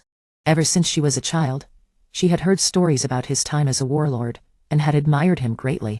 Her father had taught her that courage was the most important thing for a soldier, but ever since the war for the succession had broken out, he had changed and become cowardly. Selena felt betrayed and went to talk to him about it. Everyone was dismissed, but she refused to become a coward. Thomas heard this and praised her for doing a good job stalling for time. That way, even if they lost now, they would still win in the end. Hearing this, Selena didn't understand. He took out a detonator and said that he had planted explosives all over the castle. They wanted them to pretend to surrender to lure the other side in, and then self-destruct. But Thomas was saying that he wanted everyone to die together and not let anyone retreat. Because the garden without a house to defend would make the other side suspicious, saying that he would give credit to all of them, and then like the leader's detonation. Selena wanted to go head-on but couldn't argue. Lord Vasmarch absolutely would not accept defeat. Because they had surrendered, he thought self-destruction was the best way to have a glorious death. Selena suddenly remembered what she had said the day before. But seeing everyone in the house sad about this, she felt guilty. So her father didn't love her. He just wanted to protect the things around him. So the leader tricked him into taking the detonator and destroying it, which shocked Thomas, who refused to do what he said because it went against what he wanted. He didn't care about glory or shame. He just wanted to protect the people who lived here. Hearing this, Thomas also moved away, saying that they would regret betraying him, and the two followers who followed him were so angry that they wanted to kill Selena. But she stood up to protect her. Although she pretended his real sword was enough to defeat them, and at this point she realized how stupid and naive she was. District Samu also surrendered, and the leader hoped that Lord Curin would spare his daughter and the soldiers under his command. Hearing this, he did not punish them but greeted the generals who returned to him, and Selena then went out to thank them all, saying that she had hired them but from now on she would build this palace stronger and stronger. That was the task she had said the day before. Thomas still hadn't given up on detonating the castle. It turned out that he still had another device. But he couldn't succeed, because the explosion had been diverted elsewhere, and didn't affect anyone. Fammo then came in and said that the work just now was a bit tiring. It's okay. There are many engineers who have moved all the explosive devices installed in the castle, and the other side has never heard of this. So they also asked. The father and daughter were also like that, because they had clearly destroyed that thing, but Fammo had more than one detonator. Asked why they knew the location of the bombs. So how could they explain when the other side decided to shell the artillery the day before with the barrier? It had seen something wrong. In terms of military strength, it would be more reasonable to surrender, but the other side did not do so. And after knowing that the one who gave the order to attack was Thomas, he realized everything, that he had another plot to die together. He would not hesitate to use any means to win, so how could he put himself in that position and discover this plot? So I asked Fam Mo and his team to open the way, and then go and defuse all the bombs. He had to apologize to him when he put so many of them in danger. The adults said it was okay as long as they got the bonus back, and of course they had to do it because this was a life-saving job. He asked his younger brother why he didn't tell him. So why did he hesitate? Only now did he stand up to explain because this was a big battle. To be honest, he wasn't sure if his own choice was right, and if he said it, there would be many problems in the army. She said, Zhou Sao is really kind, and at the same time knows how to put himself in the position of his opponent. Hearing this, he was very happy and was encouraged by the other brothers, and the children had to apologize to each other. This father actually just wanted his army to have a better position and tried to flatter his superiors. This must have made Selena feel very disappointed, and she also spoke her mind about not wanting to bow her head to others. But after being enlightened, she understood her family, and also bowed her head to admit her mistake. If she had insisted on fighting at that time, she didn't know how many lives would have been lost. The scene came to Lysia's wife, who had now received official notice of her husband's first battle, and the maid was very happy that the young master had a good start. But seeing her sister so calm, she wondered if she should celebrate. She acted like an adult, and called herself the leader's wife. If she made a fuss about everything, it wouldn't be good. Hearing this, she only understood her family. In fact, Lysia really wanted to cheer for her first victory. She was really a strong woman who made her husband proud. While she was happy, the maid came in again and asked about the results, and she realized the truth that she was hiding. Back at the palace, the conspiracy is currently celebrating the victory, and the soldiers are all allowed to go out to have fun. Hearing this, everyone was happy and planned to have fun in their heads, and Mai Rolway planned to go out and drink to his heart's content, while still holding a sword. Salat wanted to go out to eat delicious food, while Du Sao Ham Hawk liked to go to the library, and then chose to follow and protect them. It had been a long time since they had been together like when they were young, so they were happy, even though they were going out together. A moment later, the two big girls and the other servants came to drink and eat, while Shengdi went to the library with a lot of new knowledge, which made him very happy. The two younger brothers went to the market, while recalling the old days, and seeing the development of their homeland, he couldn't describe it. The people in this city seem to be living very well, and after the end of the war, they will have a lot of fun. Yes, seeing that there were so many people, they also came to see. The flower shop here is currently having a toy sale. The special thing is that in this era he can make airplanes, which makes the magic city really high. But after flying for a while, the plane fell down and broke. Tan Hin continued to bring out another item, saying that he had spent a lot of time researching it in the eyes of everyone. This was just a doll that could move, but that was different. He realized that this thing was made very skillfully. So he asked to buy it, and the other Tan Hin asked for 3 gold coins to make a profit because it was too expensive. That amount of money is enough for a person to buy wheat to eat for a whole year. And the other side explained that the price is really high, but it is not easy to create that toy because there are very small details. In the era when toys were all blind, this was definitely a new technology. The appraiser usually judges the seller, but for some reason this time it didn't. But the other eater still found it normal, which made it difficult to understand. The next day, in addition to the usual training, the army was also called to meet to plan to capture the retreat, which is a big city besides 2 other important locations. Simplati has returned to his side, so he needs to send troops to capture the retreat before they prepare thoroughly. After the victory just now, the enemy will definitely be on high alert. So he thinks this is the fiercest battle ever. Just a little carelessness can cost lives. However, if you have that city in your hands, the balance of power will change. It is the key to their victory, or defeat. Lord Lung Mi knows that it snows a lot in the winter there, and is afraid that the movement will be affected, so if you want to fight, you must do it now. The owner immediately agreed to divide the army into 2 teams. One would attack the largest palace to protect the retreat. The other half will attack from the west to prevent the 2 cities from supporting each other. Me and Lord Lung Mi continue to be trusted to take over the large palace. This is one of the small artillery that needs to be passed. So instead of using force, I thought about negotiating with them. The plan was like that. But the people who went were all rejected, which made it difficult for me. Lord Lung Mi said that the place has a great influence, so the other side has worked hard to create a position so that the soldiers here will not betray. At this moment, A letter came from someone who agreed to talk to the messenger. The one who invited him was a general that Lord Kilran had tried to recruit. He is not only intelligent but also very popular with the army, and in terms of strength, he can completely become a district chief. Even he wanted to meet. But they only asked for a low-ranking messenger, so he had to go. He handed over the negotiation to me, even though Lycia's wife was not here. So right after that, they went to the palace to meet, just reminding that this is the land of the real leader. Before they knew it, the soldiers inside had already laid down their weapons, so Reese also put his away, and asked them to be sad. Seeing that both sides were tense, had also planned to leave. On the contrary, she only saw this as an opportunity to talk, because they would definitely not dare to attack. Because of that, Lord Lumiere would lead a large army to retaliate, so everyone would definitely die. The other party was not ordinary, so they had their soldiers put their swords away. Brother N was still afraid that this was a trap to lure the young master in. She also felt that something was not right because this place was the closest to them, but the messenger arrived last, which meant that they had planned something during that time. She decided to do everything so as not to miss the opportunity. She told her younger brother a trick to grasp the other party's intentions, which would be the best bargaining chip. He understood and agreed to put down his weapons and put his life on the line for the negotiation. Had called the general to talk to find a better solution than fighting, and the gate opened afterward, so both sides put down their weapons. Only 3 people were allowed to go in, and the other servants had to wait outside. Suddenly his eyes started to hurt again like the day before. Rupert then appeared with a majestic look, and Karan wanted to have this character.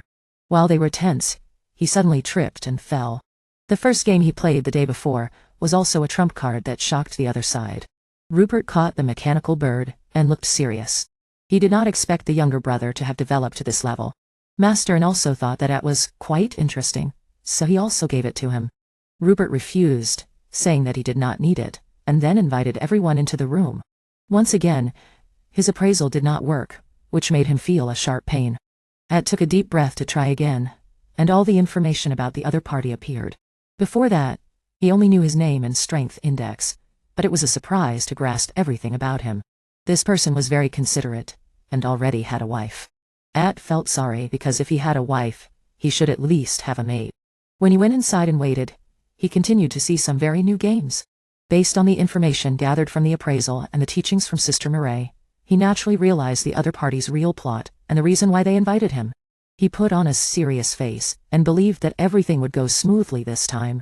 According to his wife's instructions, he attacked first by asking about the wife, which made all the soldiers in the room react.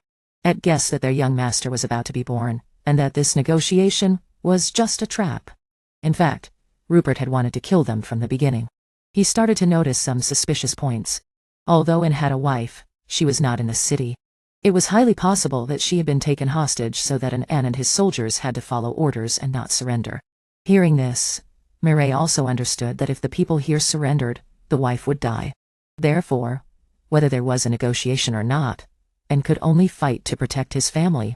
Perhaps the other canons also had similar problems because they were afraid that Vasmak was very evil. Of course, this place could not withstand Lord Lumiere's army, so Anne had to lure him in to exchange for his life.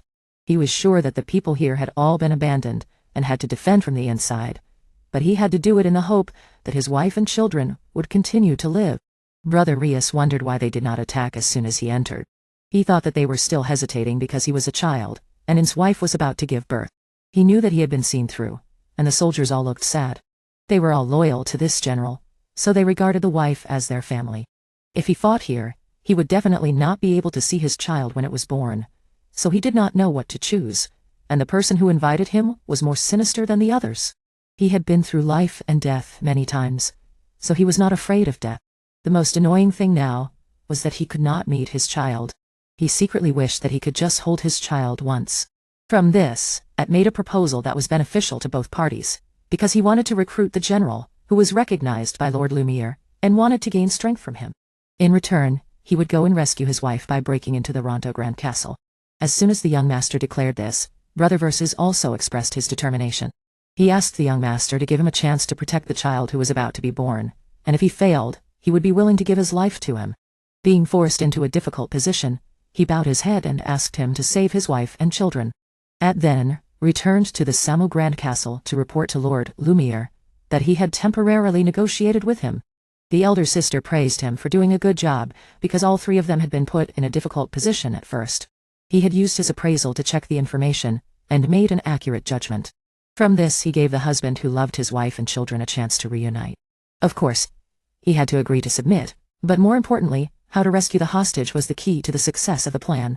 Brother Versus also asked what the young master planned to do, and it said that he would think about it with everyone, which made everyone give up. They thought that he must have had something in mind before he promised, but now he was just making empty promises. If he could not complete the task, then it would be over. It was very difficult to enter the castle because Fedek was not as simple as before. At this time, a knight walked in with 3 or 4 people following him, which surprised everyone. He asked Lord Lumiere about the weakness of the soldiers under his command. After checking the index, it realized that Clement was so strong. All his indexes were at Cup S, and his bravery was over 110. It seemed that even if he fought solo in Brother Versus, he might win instead of being chased away. It turned out that Fedek also had such terrifying talents. Lord Lumiere introduced him to everyone as the captain of the Marines. Hearing this, Brother Anne was quite surprised, because their group was considered very good at fighting. They were not afraid of any father and son, and as long as they had cannons, they would definitely win. He also introduced himself as the Lord of the Lamebach region, and thanked him for being their ally. Clement said that he had misunderstood. He was not allied with anyone but worked for the sake of finding and replacing the guards. He immediately said something that made the young master and Brother Anne frown.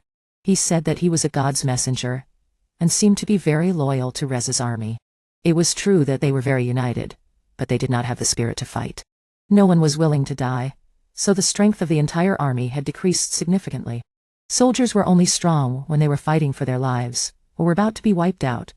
But because the Lamebach army had never experienced a complete defeat, no one had the momentum of a desperate person. However, the military advisor on this side was also very good, and always came up with reasonable tactics. For soldiers who were as strong as Brother Anne's group, it was completely different. Once they received an order, even if there was only one person left, they would continue to fight until their last breath. A group of people who had been through life and death many times were naturally strong. That was why Brother Anne's team was hired by many people to save them from difficult situations. And then, they would get results that exceeded their expectations. Children like it should, retreat to the rear, and live safely. Master looked at him coldly, and Lord Lumiere also spoke up, admitting that this young man was indeed talented. The matter related to the rescue of the hostages also began. According to the investigation, not only was Rupert's wife detained there, but also more than a dozen others. They were all being held in the Ronto Grand Castle. He thought that the rescue would be done by the assassination team, because they had successfully broken in several times before. According to the report, there were 10,000 soldiers in that castle. It was true that they could sneak in, but how to get them out was another story. That is, how to lure all the enemy soldiers out of the castle to facilitate the rescue.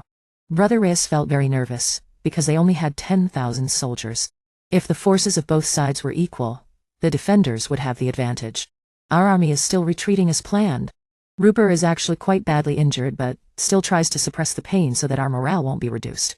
His wife is the last one trapped inside the castle and hasn't been able to get out yet. The soldiers searched everywhere and found her heavily injured and in a critical condition.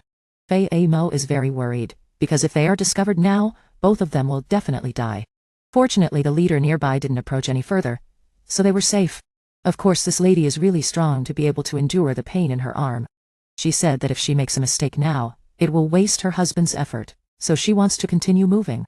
Fei Amo also promised to bring the mother and son back safely. Back to Mi's group. They have now successfully entered the castle, which makes everyone happy. Sir Mayray is very good at playing the flute and giving orders. If it were anyone else, they would definitely lose their temper now, because what they need to do is to lure all the enemy troops into the castle and then close the gate. Unvanis reported that the plan to pretend to retreat and lure them in has been exposed, and the enemy will not dare to enter. On the contrary, Bao Chio said that he and Miss Murray have already calculated everything. After knowing that this is a trap, the enemy outside the palace also ordered the troops to stop chasing. The soldiers were not happy because they were gaining a lot of advantages. Victory is just around the corner, so everyone wants to make contributions. As a result, some people disobeyed and continued to chase to the end. Unexpectedly, some people continue to rush forward for fun, including the leader because he really wanted to have a match with Anverses. The right-hand man of the castle lord also had to follow the plan. It turned out that Bourei had disguised herself as the soldiers just now to arouse the enemy's desire. When the war started, Vouch Xiao considered the possibility of the plan being exposed, so he attacked the soldiers' desire. They definitely couldn't stop because victory was right in front of them. If they could kill the enemy general, they would be greatly rewarded. And they could also plunder more. So everyone rushed forward to fight. After hearing this, Ed had to admit that his two advisors are really talented to be able to come up with such a surefire plan. No wonder he didn't see Miss Lemire just now. The cleverness of his father-in-law also surprised him. He quickly reported that the enemy troops were indeed coming towards them. Clement also asked everyone to prepare. Ed wanted to use his strength, but he was stopped by them, saying that they had done enough, and that he and his brothers would take care of the rest. It must be said that he is more mature than his age. The chasing soldiers soon entered the castle. When they saw the symbol of the mercenary leader, it was too late. They wanted to turn around and run, but unexpectedly it was a cliff. The entire castle was surrounded, and there was no way to escape. The fighting skills of the mercenaries who have experienced many battles are really terrifying, causing the weapons of the two sides to be cut in half, giving them a great shock. Mi is very surprised to see this scene. Mirror has also returned to his original appearance, which makes the two younger brothers relieved. According to their observation, the victory will definitely belong to our side. As expected, the strongest mercenary group attacked without hesitation. They killed people with calm faces as if nothing had happened. At this time, the reinforcements of the enemy have arrived and set their sights on Ain versus. Because he was riding a horse, his attack power was very strong, and he was able to break through the mercenary group. When the Lord was in danger, Mr. N rushed out to confront him directly. The other person fell off his horse but still stubbornly asked for a duel. Rez agreed because this person had already stabbed me. In terms of combat effectiveness, the two sides are not too different. The enemy is using heavy weapons while Rez is using a sword, which is slightly disadvantageous. However, he is smarter and lures the enemy into a dead end. Now that the enemy's weapon is stuck in the tree, he immediately knocks him out. Ed is very surprised, because their combat effectiveness is almost the same. The other person is also wearing heavy armor, but with a higher strength than the opponent. Mr. Ain uses it to his advantage. In the battle, Reyes calmly observed and made a plan to win, which is something that very few people can do. The other person begged to die with dignity but was refused. It is true that he made a big mistake, but Rez also had to admit one thing. He is a person worth learning from, so it is an honor to be taught by him. At this time, the main force of the enemy, led by the Lord, has arrived. After seeing his brother being captured, he immediately lost his mind and rushed in, without regard for danger. Clement stepped forward to stop him with a single slash, successfully killing that person. Zazaat, who was standing beside him, couldn't help but gasp because this guy is too fierce. With just one move, he was able to defeat an enemy general with very high stats. Rez also couldn't believe his eyes. Sure enough, a bravery stat of over 100 is something that is difficult to deal with. The enemy had no choice but to surrender to the powerful force of the mercenaries. The final battle is finally over, but the casualties are too great. Ed praised everyone's unyielding spirit. Although they were forced into a corner, no one gave up, so they were able to achieve today's victory. At this point, everyone can finally rest assured and celebrate. Hearing their cheers, he couldn't bear the humiliation and blamed himself for causing this defeat, so he also stood up to be logged out. At that moment, the Lord on the other side unexpectedly stepped forward to stop him. He is a cruel person, but seeing his brother who had fought side by side with him like this, he also felt sad. He didn't understand what he was doing anymore, because before, the castle could have let the team led by Deng enter the castle. But when he recalled the taste of having his right arm cut off, he lost control of himself. He said that he saw himself when he was still alive and shed tears. In that case, he also gave up the idea of committing suicide and agreed to become a prisoner of war. After this battle is over, he will return to his hometown.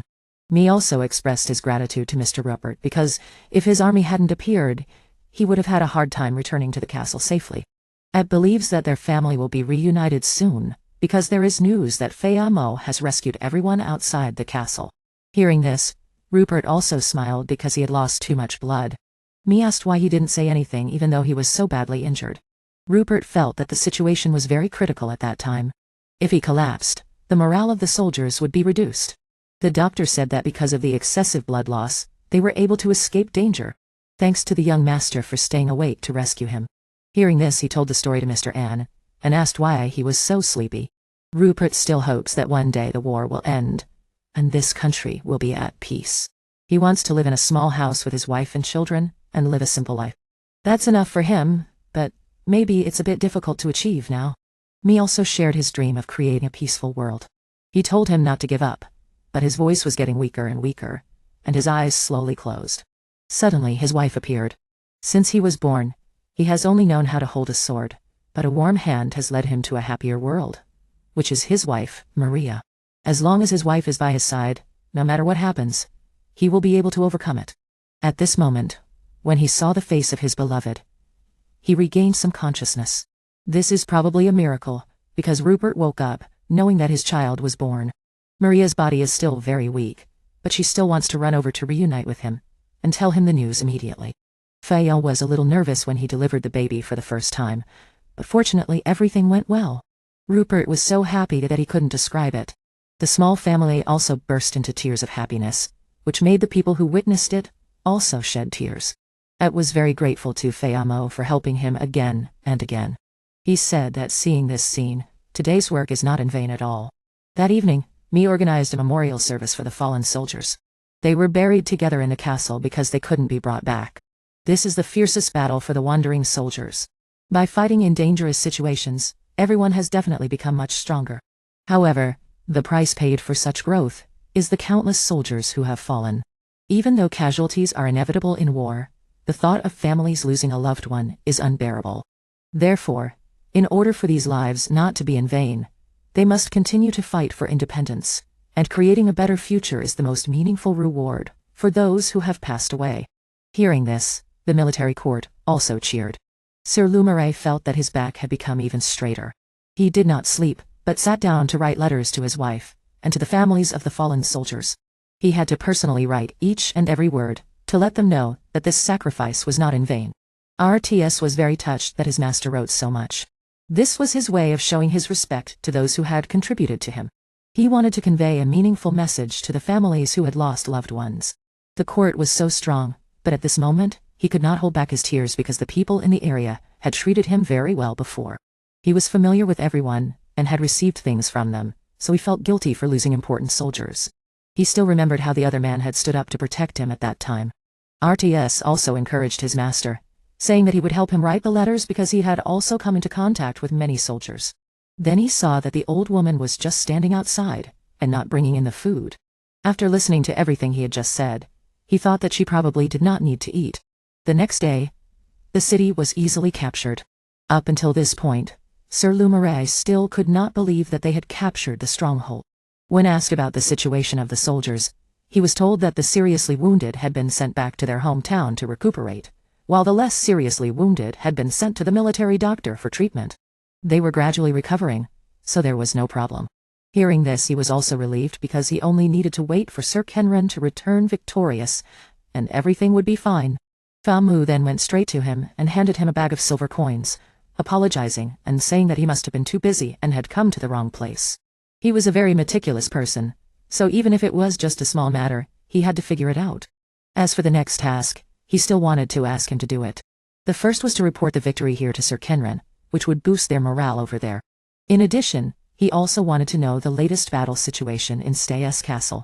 Famu agreed, saying that as long as he did not have to work for him, it was fine. In addition, the 2 requests had to be completed within 2 days. That day, the 3 members of the Far East returned. They had no opinion on how the boss did things. But after all, everything would be fine if they focused too much on this. Famu understood, and directly explained that because they had won consecutive victories, he was very generous. Because he quite liked that kid. After passing by our barracks, they were shocked to find that it had been attacked. There were no casualties, but the supplies had been severely damaged. Famu went to ask about the situation, and was told that he had added himself. The soldiers said that the food and supplies had almost run out. The food was still okay, but the water source had been destroyed. Mages were a great source of strength for the army. If the team led by Zareth did not have this, it would be considered defeated. Realizing that this situation could not be reported to Sir Kenran immediately, the Far East group decided to stop and rest for a while. As for the situation in Stas Castle, the county magistrate and the big man Thomas were having a heart-to-heart talk. His family was the one behind the arson attack on the supply camp. This guy said that he had a hard time because Sir Kenren was on guard. He had been divided into small groups and sent out, but they had almost all been wiped out. The old man felt that Thomas was doing something unnecessary because this place was protected by tens of thousands of soldiers. The terrain was easy to defend and difficult to attack, so even if the other side used water sources, they still could not win.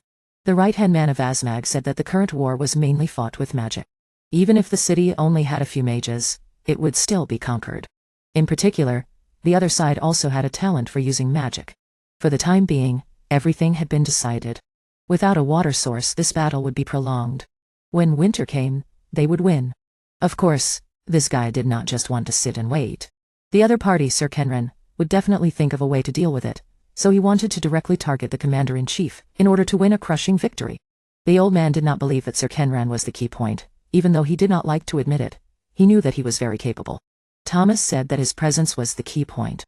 As his master, he should stay in the temple and leave the work to his subordinates. However, because he was too outstanding, he went to the battlefield to personally command. But according to another perspective, this was a once-in-a-lifetime opportunity. When asked about how to approach him, he said that he already had a plan. It was true that there were many soldiers protecting Sir Kenren. However, if they attacked by surprise, they would definitely not be able to react in time. He had tasted defeat last time, so this time he had to defeat the enemy thoroughly. Otherwise he would lose face as the master. The news of the loss of supplies was reported that night. According to the Far East group, the supply camp that was supposed to meet the main force about 3 kilometers away from Sir Kenren was suddenly attacked. Bourei was worried that if the supplies were lost, this would turn into a protracted war. Bourei affirmed that this was done by that guy, Intai. Hearing this name, he was a little worried because in the battle at Samu Castle, he had forced Selena to commit suicide. Since a long winter was approaching, and it was inevitable that the war would drag on, he wanted to send reinforcements to support them, but Bourei told him to calm down and listen to all the information before making a decision. Faye had discovered that the Crocodile People's mage team was plotting something on the swamp. If they thought normally, they would think that they were just observing from afar. But Bourei was different. She said that if this continued, Sir Kenren would be in danger. Firstly, because the water source had been cut off, they could not defend themselves.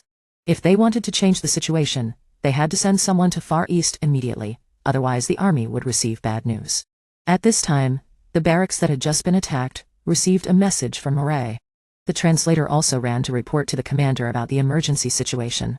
He said that going to Far East was no different from committing suicide.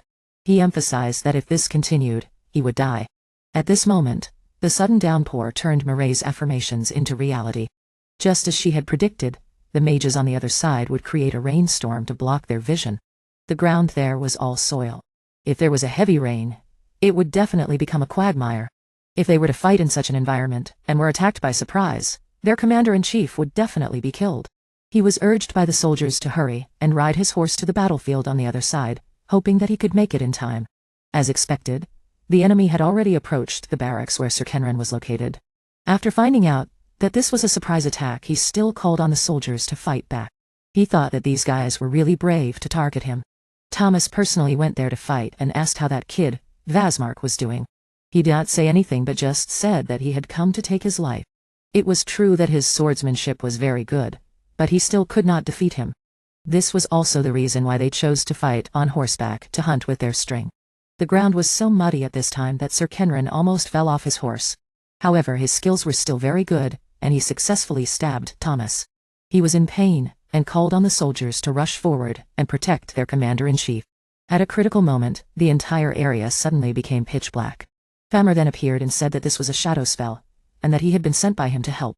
Hearing this, Sir Kenren followed the general. After this incident, we finally understood why Famar had named the guild Far East, because he had the ability to hide in the shadows. According to the information he received, Mkia had predicted this assassination attempt and was mobilizing his troops to support them. I was very surprised and horrified by Famar's ability to steal the enemy's vision. It is said that this technique is very difficult to use, but this guy uses it proficiently outside the range of his shadow influence. He asked his 2 younger brothers to take this general away first. Since the enemy will try to chase him, I will stay and hold them back.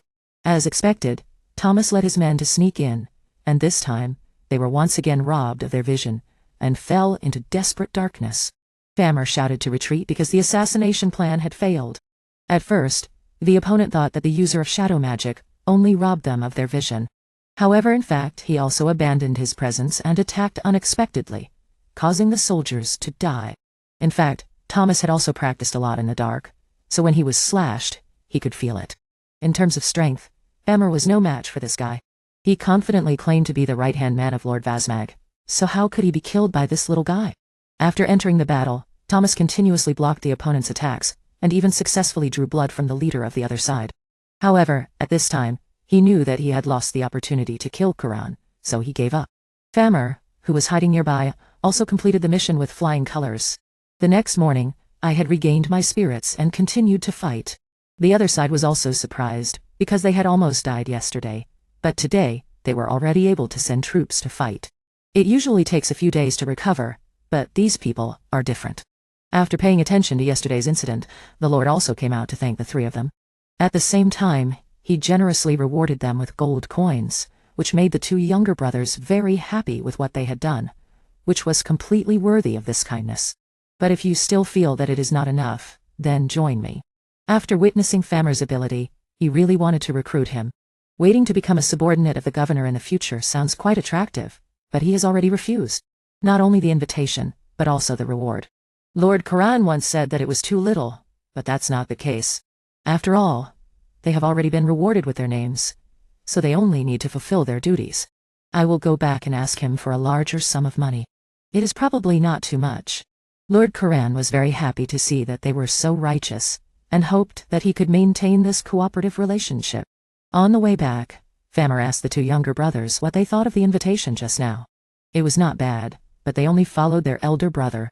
Recalling the past, they always had to do dirty work to make a living, so their mood was like shit. After returning to my place, I also sincerely thanked everyone. Knowing that this time my elder brother would give me a huge sum of money, I was a little worried about how much it would be. More importantly, after seeing Famer injured, I was very worried, and asked if he had been careful enough not to let this friend die in vain. It must be light that I was the first person to bring a sense of warmth when caring about someone like me. Sadawi has always been a group of mercenaries. The subordinates and I are not wanderers, but we are also criminals. In order to have a home, they have vowed to do anything, and asked if I was afraid of this age. I said that there is no reason for me to think that way, and that I have always completed my tasks beyond expectations. I have never let you down. On the other side, I admit that if it weren't for Sadahi, I would have lost a long time ago, not like today. At the same time, Famer also sent a message to the three younger brothers. They had never seen this kind of scenery before.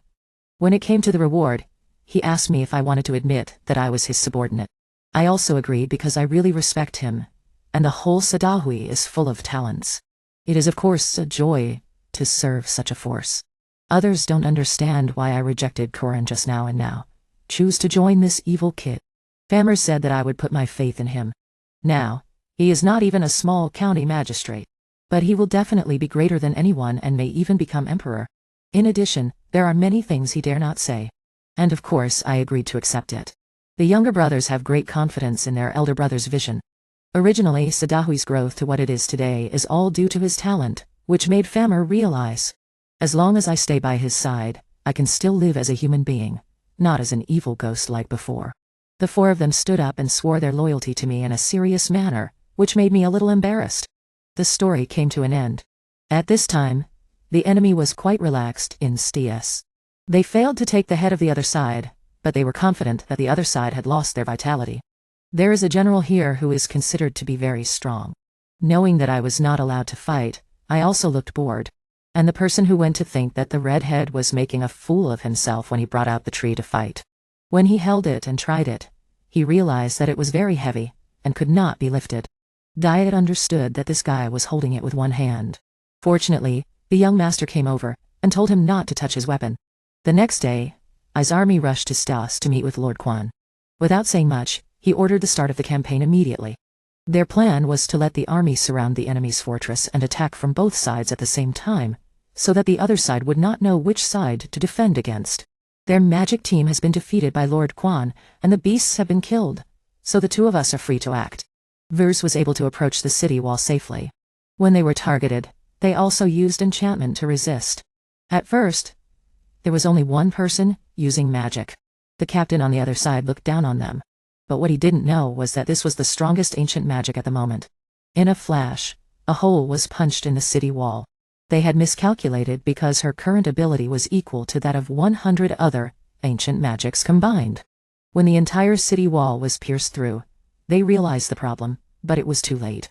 The stalemate was broken, and the other side immediately ordered a general attack. The mercenaries of Lord Clement were also asked to charge forward and open the gate in the direction of the capture so that Lord Quan could enter.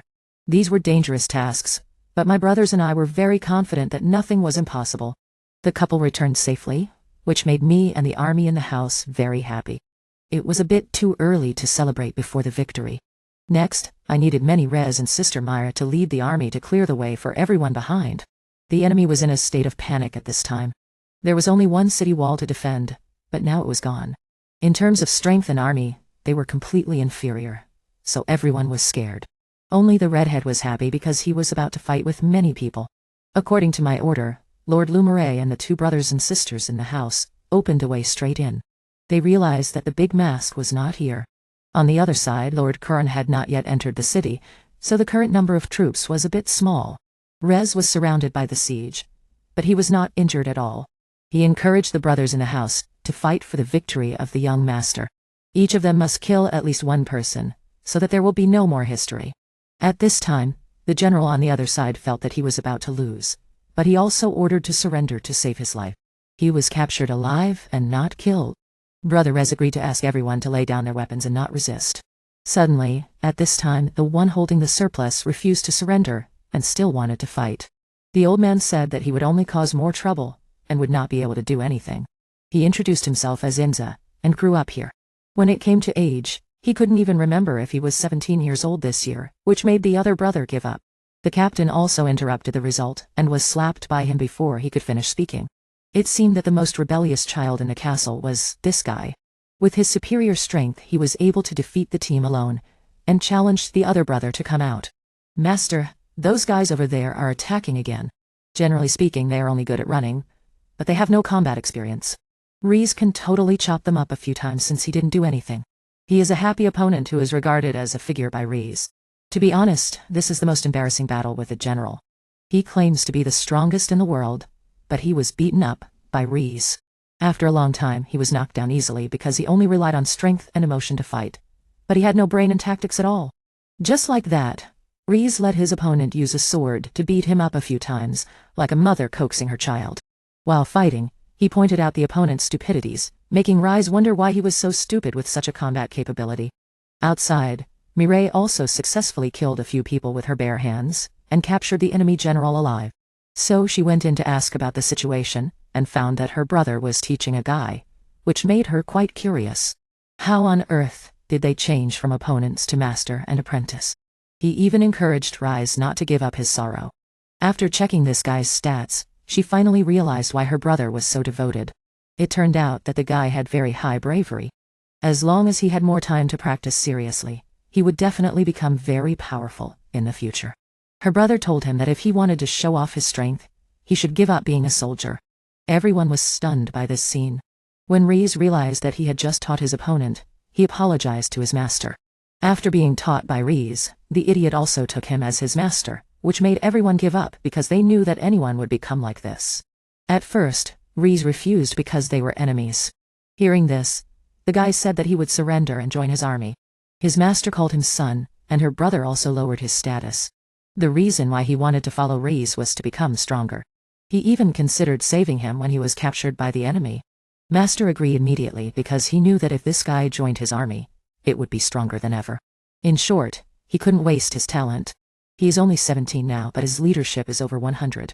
Although his intelligence is a bit low, his other stats are very extraordinary, even surpassing Rhys. I think my brother has discovered his talent. It's also good for him to become a loyal follower, so we can't miss this opportunity. Now that the kid has made a decision, he also asked his master who he was. As a result, he was also shocked because he was the one he had been serving. Hearing this, the idiot thought that Rhys was even stronger than his brother, so he also knelt down to introduce himself. Seeing the faces of the two idiots, Rhys agreed to become their master. Mireille was also happy to have an interesting guy join them. The people on the other side realized that she was the witch who had been rumored. They were sure that their lives were over, so they told all the information to keep themselves safe. For the first time, Mireille heard that she was such a person. Clement's mercenary army had completed the mission of opening the gate for the reinforcements to enter. Generally speaking, everything was almost done, and they just needed to clean up the mess. The city lord had to stay because he was afraid of being killed. The army also successfully occupied the castle before nightfall. The next day, it started to snow. Fortunately, everything had been solved. The lord thanked everyone again for doing a great job. Among them, the one who contributed the most was still his army, who had occupied the castle and saved his life. In addition to the credit for occupying the castle, he deserved to get more. Famo was also happy to see his master like this, but at the same time he found that some people were not satisfied with him. Later he was called in to talk. It was a bit difficult for him to hold a weapon, as a general. The lord then asked who he really was because the achievements of a young lord like him were unprecedented. His intuition, extraordinary wisdom, and appraisal ability. With such abilities, it was impossible not to be doubted. He secretly thought that the lord was aiming at his gold or something, or maybe he had realized that he was not from this world. He said that he was just an ordinary lord, and the reason why he could get to this position was that he wanted to create a peaceful world and help people live a happy life. He didn't know why he had the ability to see talents, but since he was born, he had decided to use it to fulfill his wish for the people. Hearing this, the lord was relieved because the people of the other two lords had been rescued. Generally speaking, he had made too many achievements recently. Of course, he would be doubted, so he called him in to talk. With his intuition, he completely trusted him. Generally speaking, an outstanding person would definitely be noticed. From now on, he would be the focus of discussion, so he needed to be mentally prepared. Outside, he still felt a little regretful that he had already performed. If he had answered differently at that time, the consequences would have been unpredictable. At the same time, it would be a lesson for him because he knew that there were still many people who didn't like him. Outside, the three sisters and everyone else in the house were playing with snow and having fun. Zarlet felt that it would be a waste not to play, because this was the first time he had enjoyed such an atmosphere. Her brother was more serious and called her a fool, but before he could finish speaking, he was hit in the face by her. Generally speaking, Zarlet didn't care about anyone in this castle.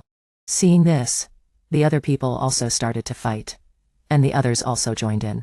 Taking advantage of the opportunity, Famo's group also came out to see who would win.